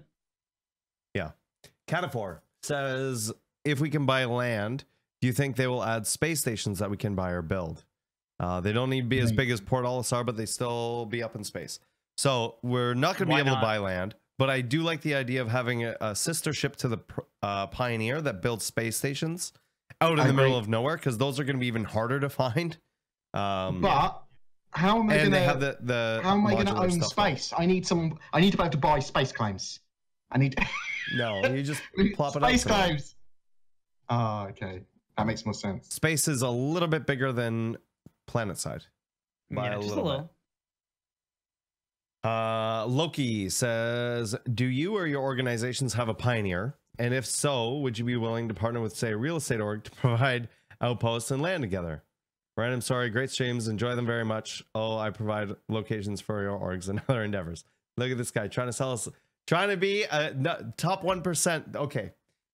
Around where I live, because the housing market is insane in Vancouver, everybody's like every advertisement on like the bus stops and the chair, like all that stuff is all real estate agents, and they're all the top 1% real estate, every single one of them, right? Yeah. And so this is this guy following me from in real life to in the game, top 1%. I want to sell you some land. No, we have a shit ton of pioneers in my org. We're good. I'm sure these guys are good too. I think they even own their own pioneers. If you do an org which correctly vets and surveys land for resale, you will make money in the game. Yeah. I would buy pre-surveyed land that is proved to be that and has minerals I want on, because it saves me a fuck ton of time. That's what I will be like. That is one of the things. Now that this is in the game, do you think I only wanted to do mining because real estate wasn't in the game? Do you think that the mining things or whatever, when you put them in and you claim it, could also tell you what's in the area of that? So then no, you have to survey separately. Okay, yeah. But is there a way that you can basically prove that documentation for when you want to sell that land to another player, or do they just have to believe you? Yeah. There has to be a way of proving that. So I'm assuming you literally get a mineral map. Yeah. When you do it correctly. I'm assuming. Big assumption, you know. I think Henrik just did the math. Yellow would cost 39,250,000 USD. Okay, well let's put it up as a channel goal. Yeah, for sure. as the redacted moon. Oh my god, yeah. Perfect 23 says, what are your thoughts about CIG developing esports for the Stars in the Universe? Do you see players traveling to in-game stadiums to watch live racing tournaments, sports betting, battle royale on a dedicated planet in Moby-Glass, etc.? Or great idea. Yeah. They need to have the game fully finished and then balanced. Star Marine, Arena Commander, great for esports if it works. So esports doesn't build around the game at this stage. They need to I also think they need dedicated esports people who know what the fuck they're doing in that area. I just think esports develop around games in an odd fashion that you can't plan for. Yeah, you can't say this is hard to. Like, a lot of games try and they don't really work. PUBG is actively trying to make an esports game, and in my opinion, failing miserably at it. So they didn't expect their game to be as popular as it was. It was like an explosion of popularity for their game, and now they're trying to take it in a direction. Yeah, and whereas games like Counter-Strike and League and Overwatch and stuff like that, and Dota, they developed into whatever this ridiculous thing that esports is now, right? You can't just say, I'm going to make an esports game. I think your game becomes an esports game. Yeah. Right? People always get like well, I mean, even like World of Warcraft and stuff, they try to do it, and it just sometimes it doesn't work. Yeah. Wayne says, is Chris Roberts being forced by Sandy to sing at the end of each ATV? Yes. Yes. It's so bad. Yesterday I put Twin Peaks music and I slowed it down to halftime and I had them sing through it. It was amazing. If you haven't done that, do it. It's hilarious. No, it actually makes it more bearable. Our next question is from Surge MMO for Twerk. When are you getting married?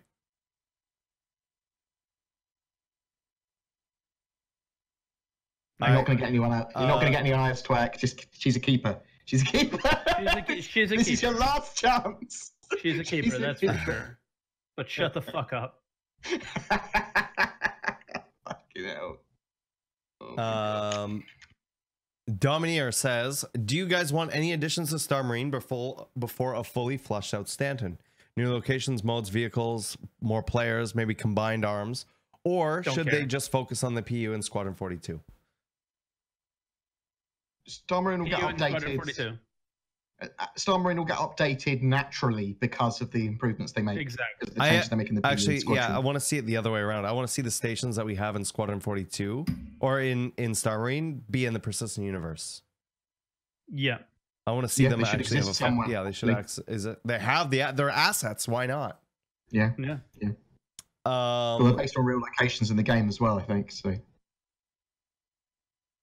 in lore. Cataphor asks me, am I going to vote on the Drake ship on Friday? Of course. And I'm going to force my entire audience to choose the same vote as me. Also, is this the right approach, or should they make the vote available on Spectrum? We don't know that they're not making the vote available on Spectrum, but I know it'll that be a live thing though. It'll be a live thing. So just like any of their other happy hour stuff,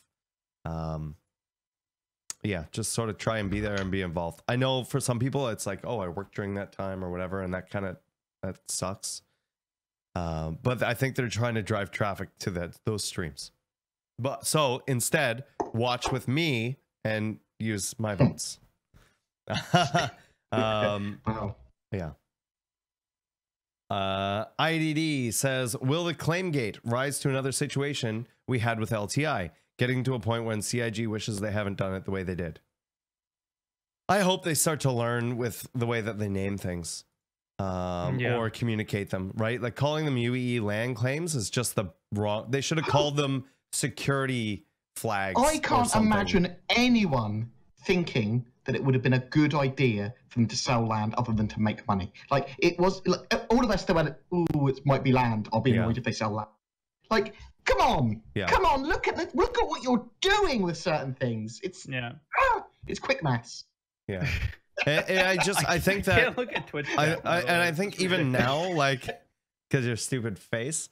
It's everywhere, dude. I think that, especially with after what it was and how people explained it, a lot of people don't go and read about that stuff. They see what it's called and they just immediately get angry. And I've explained it to a lot of people even this morning, and it's like, well, this is what it actually is, and I'm going to explain it to you, and I'll pull it up, and they're like, oh, but it doesn't say they're called UEE land claims, right? So what does it sound like? That's exactly what it sounds like. So I think they could have named it a little bit better, or they could have communicated that a little bit better. For sure. Cataphor says, should they add the ability to lock in power on your ship from Mobiglass? Also, should they add light switches to the entrance of the ship that works even when the power is off because it can't see shit in ships? Yes and yes. Yes. And no, I disagree about the Mobiglass. What's the point? From a distance. You can lock it and unlock it for a friend or something. I can do that with my phone, with my house. Why can't you can do it with Tesla cars? Yep. Now that you explain it that way, I agree with you. Yeah. App your Mobiglass to do that, but conversely, I think that EMPs and electrical interference should prevent you from doing that. Yeah. Oh, yeah. Yeah, it should disable. If you drop an EMP near a vehicle, it should disable all systems and unlock it. Proximus says, I've been following all three of you for a few years, and thank you.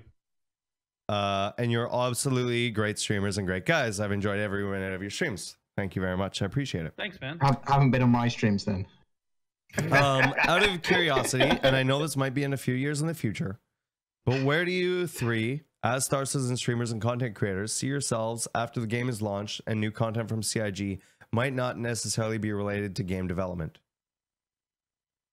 This is a really good question for Bored.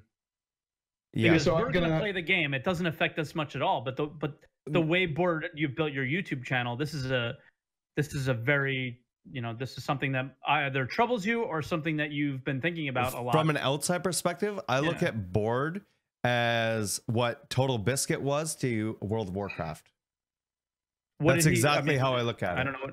Yeah. So he would go over all he would go over all the patch notes. He would go over all of the meta stuff and things like that, as less of the gameplay.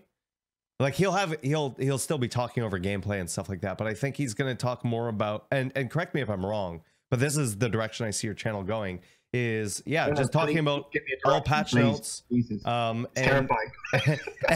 and going over the metas and looking at stats and information and saying, hey, this is how you make UEC really quickly. Here's a quick UEC guide, or here's the best weapons, or this is the best place to get your weapons tuned. The staple of my channel, what I want in the future when the game's released, will be news, patch notes, meta, some gameplay, but it's not going to be your gameplay, and then how to do things. This is the most efficient way of generating UEC in this system. This is how to do this particular game mechanic for mining, and this is the more efficient route of doing it. And every time I find new efficient routes doing it. So yeah, I mean, I there's so much content to do. It's great. So yeah. I get to work with other content creators, and that there's a strong content creator community now. I thought you meant like, where do you see yourself? Like, well, my chair's a bit old. I want a gold throne by the time. Yeah. No, he's like that. It's declining it. And I mean, for us, it's the whole thing for myself and Twerk especially. And this isn't that it's not true for Bored, but it's a little bit different. Is we're gonna be playing the game every day. Right now, which is what we do now. Is what we do now, but and that's why I find it really hard when 263 we have for a year and there's nothing else new to do. That's where it gets tough. YouTube's channel able to grow vastly because of he's doing skills. Where we plateau, he can grow in that situation because he can just do the news each day. I'll take a little, this is what's going on Spectrum. It's okay. These are the updates and stuff like that. And while we can do that, it doesn't transfer over to like live streaming as well. Like we can still do the how to make UEC and how to do whatever, but that's where the two types of content creation differ a lot. And you'll start to see that more. Like for me, when I watch YouTube videos of anything in general, I don't watch just people playing the game. Whereas when I watch Twitch streams, that's what I do. Right? If I'm looking on YouTube, I'm looking for specific information for something, whatever, condensed down into a type of video for information. If I'm watching for a stream, I'm not watching it necessarily for as information as much, more of the gameplay and interaction. Yep. Diary of I look at it as a positive. Diary of a Star Citizen says, if 3.1 will let us buy ships, will we be able to sell them as well? I mean, I imagine it would be something similar to the same mechanic that we have with cargo and stuff now. Perhaps. I'm not sure if you will be able to sell them. Players. Yeah, I don't know. Other players, that's for sure. I don't know. Never actually thought about it. Yeah. It's interesting. Maybe. Magnetron says, how will a Pioneer's base protect itself from bomber ships? I understand there will be AA guns, but will the base itself have shields? I'm assuming the ship has shields and you can turn them.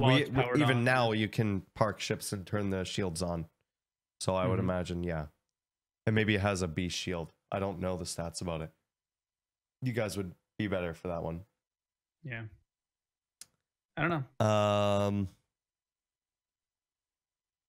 That I haven't one looked at the stats. I saw it was a base builder and bought it. Pretty much.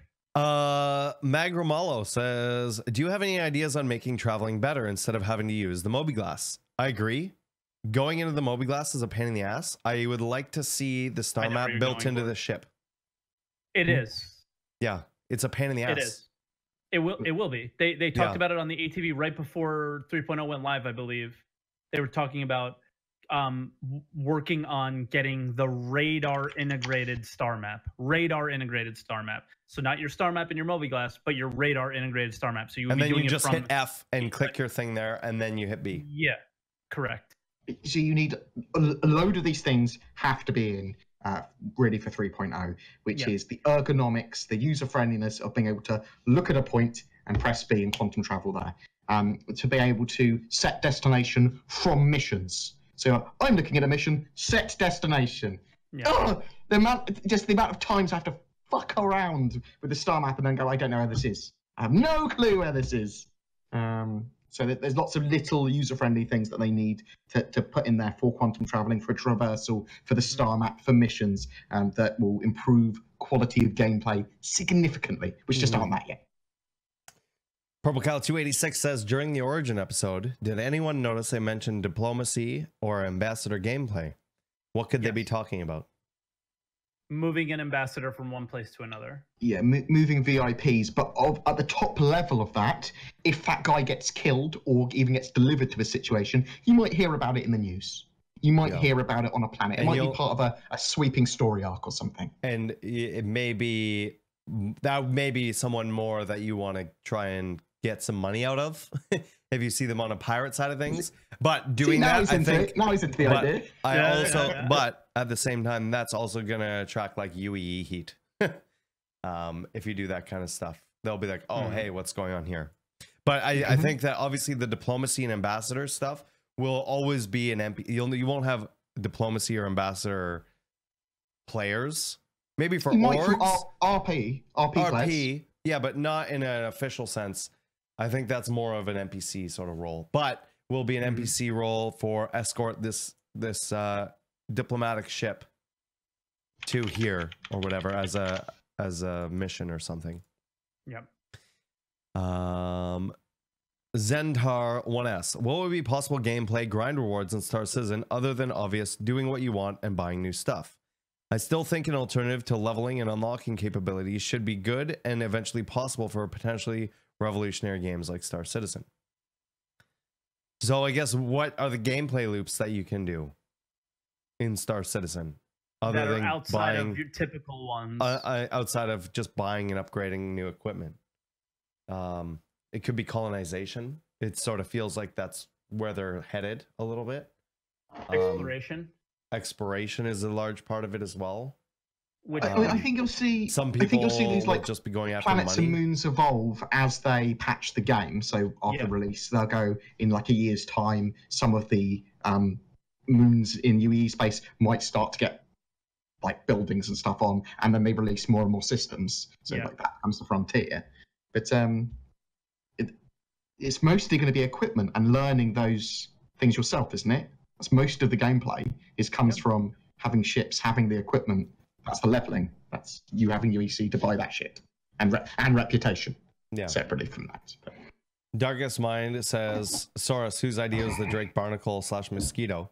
Yeah, so he did say Barnacle in chat, and then I had immediately thought of like a fuel sucking ship. But yes, so it was fair enough, Darkest. Fair enough. The Drake Leech. The Drake Leech. Yeah, there you go. The Drake Leech. I leached your idea. Deal with it. Kappa. Loki the Myth says, Star Citizen Wiki says Daymar is 3 million square kilometers divided by 4 is 750,000 times 50. I would rather do it by the 8, but sure, times 4 would be 37.5 million. So there you go for Daymar. You can just halve that, can't you, if you want it for the 8 one. Softy4 says, can we do anything with UEC credits that are in our accounts at the moment? No. Those will not be released to you until the game goes gold and actually launches. They don't want you to accidentally... They don't want to have you spend that on... I mean, that makes sense. Hangar maintenance and things. Yeah. It's for like when the game comes out. So until then, they're just going to give you random amounts of UEC like they've been doing all of this PTU. And you just do it that way or you earn it in game. But all of that stuff will get wiped before the game goes live, including anything that you purchase in game with that said UEC. Yeah. Henry78 says, how effective do you think 6 weapons of sizes 1 to 2 on the Hawk plus the EMP will be against any ship that is not lightly protected as the starters, Avenger, 300 series, etc.? I think that's what you're worried about, right, Board? Yeah, I mean, we don't really know until they actually have the Hawk. Well, we don't really know until they've balanced flight and combat mechanics a bit better. Has anybody tried the EMPs in 3.0 now? Yeah, they're pretty good. Yeah, I haven't tried them yet. Because I don't have a ship that has last time I tried them, they were broken. So what you'd do is you'd go, and you're disabled, and I'm not. Yeah. So it no longer disables. No, it shouldn't disable your ship anymore. It should give it's also a damage type, which is the same as the sucker punch cannons, which is distortion damage. So the sucker punch cannons are very specific EMPs essentially now. Beautiful. And the EMPs is like a bomb that goes off and affects everybody but you. At the moment, the EMPs aren't working as intended, in my opinion. They need fully balancing because you can go around, you can EMP something, and you can kill it. That's obviously not as intended because it doesn't affect me at all when I go. It's not supposed to affect you. Raven. But I think maybe no, it's very clearly said that it's not supposed to affect you. And that's part of the gameplay loop. But maybe they need to make it more a defense against it. Because right now there's no defense against it. I don't know what that could be, but I'm sure they'll like you said, it needs to be balanced out. Yeah, I just assumed it wasn't working as intended. No, I did a patch notes video talking about like, oh, it's not that OP because they balance it. But if that's working as intended, that is OP. It needs to be balanced. There needs to be a way to defend yourself against it. Yes. Well, power plants are supposed to have a certain amount of blocking power. Mm-hmm. Yes. Yeah. And you can put components in to protect your stuff. Maybe based on how far away you are from it. Well, it is. It's supposed to be based on how far away and that sort of stuff, and how damage your shield and that sort of stuff. But I just assumed that because the last time they talked about EMPs before the distortion damage changes in the PT, was that EMP damage was going to affect the target firing it as well, and that's why you had redundant systems. That's how it used to work. Well, yeah, and I love that idea with EMP ships. Yeah. So you go, well, it's got 2 or 3 power plants, and you turn 2 of them off. So you just got 1 running, and then you EMP, and then turn the others back on. Or even you're just it's part of the job where you have to like most of the as in most other aspects of the game, you're doing them multi-crew. So there's going to be other ships with you. You jump in, EMP a group of them. You know, you go down too, but your buddies take out the guys that are attacking you. You come back up, leave, do it again. You know, but yes, that aspect as well. I mean, that's how it worked before. Is if you turned off your ship before everything but your weapons before you're immune to that. Turn it off, you could turn it right back on. But that's also the same defense. Was you can hear an EMP coming. Well, you could turn your ship off, turn it back on, and right after the EMP. And or what if an EMP just turns your ship off and you just have to turn it back on? Yeah, like a hard restart. You got a hard restart. You just have to. You don't have to turn it off because that's what the EMP did. But if it just turned it on, and then you protect yourself, that'd be better. F5. But that's you. Yeah. No, that's you. No, but you still need to do that because it still takes a second for it to come back up. And if you're not ready for it, couple of seconds not being able to avoid, like if you're in combat with, and they stop moving for 2 seconds, that is me killing them. They are dead. Like even me, I could kill them in that situation. Yeah, exactly. If they're not moving, they're not avoiding. They're either going to hit an avoid, or you're going to be able to shoot them and get those kill shots easily on them. Yeah. Yeah. Yeah, it's hard to say. So it's another one of those game mechanics that's in there, but well, I think we're gonna have to call towards the end of the podcast now because you've got to be at work. He's got like 20. We can finish these questions. I don't have a whole lot left. Just a few more questions, then I definitely got to jump in the shower. Dizzy says, are pirates easier to identify in UE space or any space? Nope. I mean, they're red, right? They well, NPC pirates. Yeah, but even a criminal should come up as red. Yeah. On your Moby glass. Yeah, they should come up as red, maybe. But we don't see names right now. Yeah. Only ships. Yeah. You'll so I suspect what will happen in the future is you'll see pretty much everything as unidentified target unless you're close to it. Or unless you scan it. Yellow. I don't think I see anything unless you scan them. Henry78 says the Eclipse is quite advanced in the ship pipeline. How long do you think it'll have until we see it in game? When it's done? Yeah. Ships that you think are genuinely nearly complete will probably appear in 3.1. Others after that. Magnetron asked me if I'm going to watch ATV with everybody after the Redacted show. Not directly. I'll be on later on this evening. Mm-hmm. And I'll watch mine tomorrow on stream. And yeah, we're going to go with this last question here. Bang Chew, do you think Sucker Punch and similar weapons of its type should give an option, maybe an additional blade mod that targets specifically subsystems on enemy vessels? So that's how I think that the Sucker Punch works, is you would target a specific portion of a ship to hit it with an concentrated EMP that wouldn't affect the rest. So if you miss the engines and you hit the shield, then it takes out the shield. It's not like a normal EMP where you have to have the ship beside it and it just knocks out the whole systems. I think, and I think, I mean, even just regular weapons, that's what you're going to be doing as well. You're going to be attempting to, you know, shoot their weapons off maybe first before. Yeah, I don't think you're going to see what we have now where ships just explode because you hit their wing enough times. Yeah, because you did enough, because I hope not anyways. Damage to the health of their ship. Yeah. No, so ships, there's going to be lots of different death flourishes, some of which will just leave the ship crippled, but also a lot of it's going to be you're taking out a system and that ship's crippled. You take out the power plant, you'll take out the engines, whatever, and there'll be catastrophic damage or power relays blowing, but the ship's not exploded to dead. And the pilot might be there going, I might need to eject. Yeah. Okay.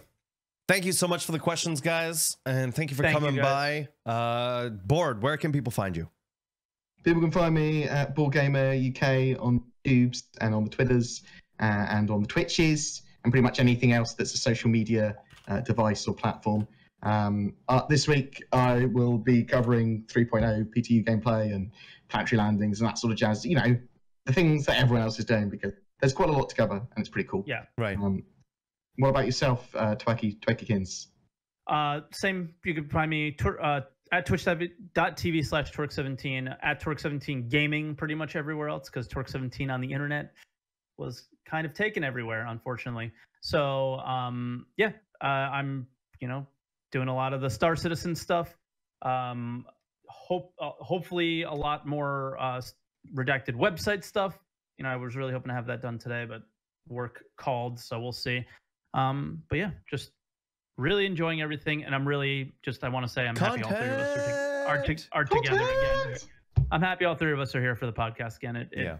I love all the other guys, but the Redacted podcast isn't the same without the three of us. I think that's for sure. So what about you, Saurus? You can find me on twitch.tv/WTFOSaurus and on twitter.com/WTFOSaurus. I'm going to be doing a subathon tomorrow. It'll be my first one ever, so that should be exciting. You guys might be able to see, you might be able to get me to do the Tom Selleck thing. Yeah, and right now we're gonna do a raid. We're gonna send you guys over to Detox, who's streaming some Star Citizen 3.0 right now. Cool. So do me a favor, at the top of chat there's gonna be a purple bar that comes up. Click, I think it says join or join raid or something. Click that. I want everybody to go over there. It'll automatically move you over, and then we're gonna spam WTFOSaurus or my raid emote, Twerk's stupid face, and Bored's egg. Bored's egg. All right, guys. So there it is, right there. That's my face as well. I look like an egg. Deal with it. And I'll bring him up here. Detox in his stupid helmet. No, he's awesome. So definitely hit that at the top, and we're gonna do that raid. I want to make sure it's working. It wasn't really. Okay, it's working properly now. We got 61, but I want to break 150, boys. Let's do it. Click it, click it, click it. Click that raid button. Click that raid button. Click that raid button. Oh my god. Oh, he's killing people right now. Living that pirate lifestyle. What a monster. Oh, yeah. Woo, baby. Thanks, guys. Thanks for watching. Love you. Oh, look at our criminal record. Holy fuck. What? Bye, Can I guys. sign off for now? 94. Yeah, but you timed it wrong. Full criminal rating, Right. guys. Now I it's don't I don't even know what this means anymore. Contract failed. Oh, I actually feel quite bad about that.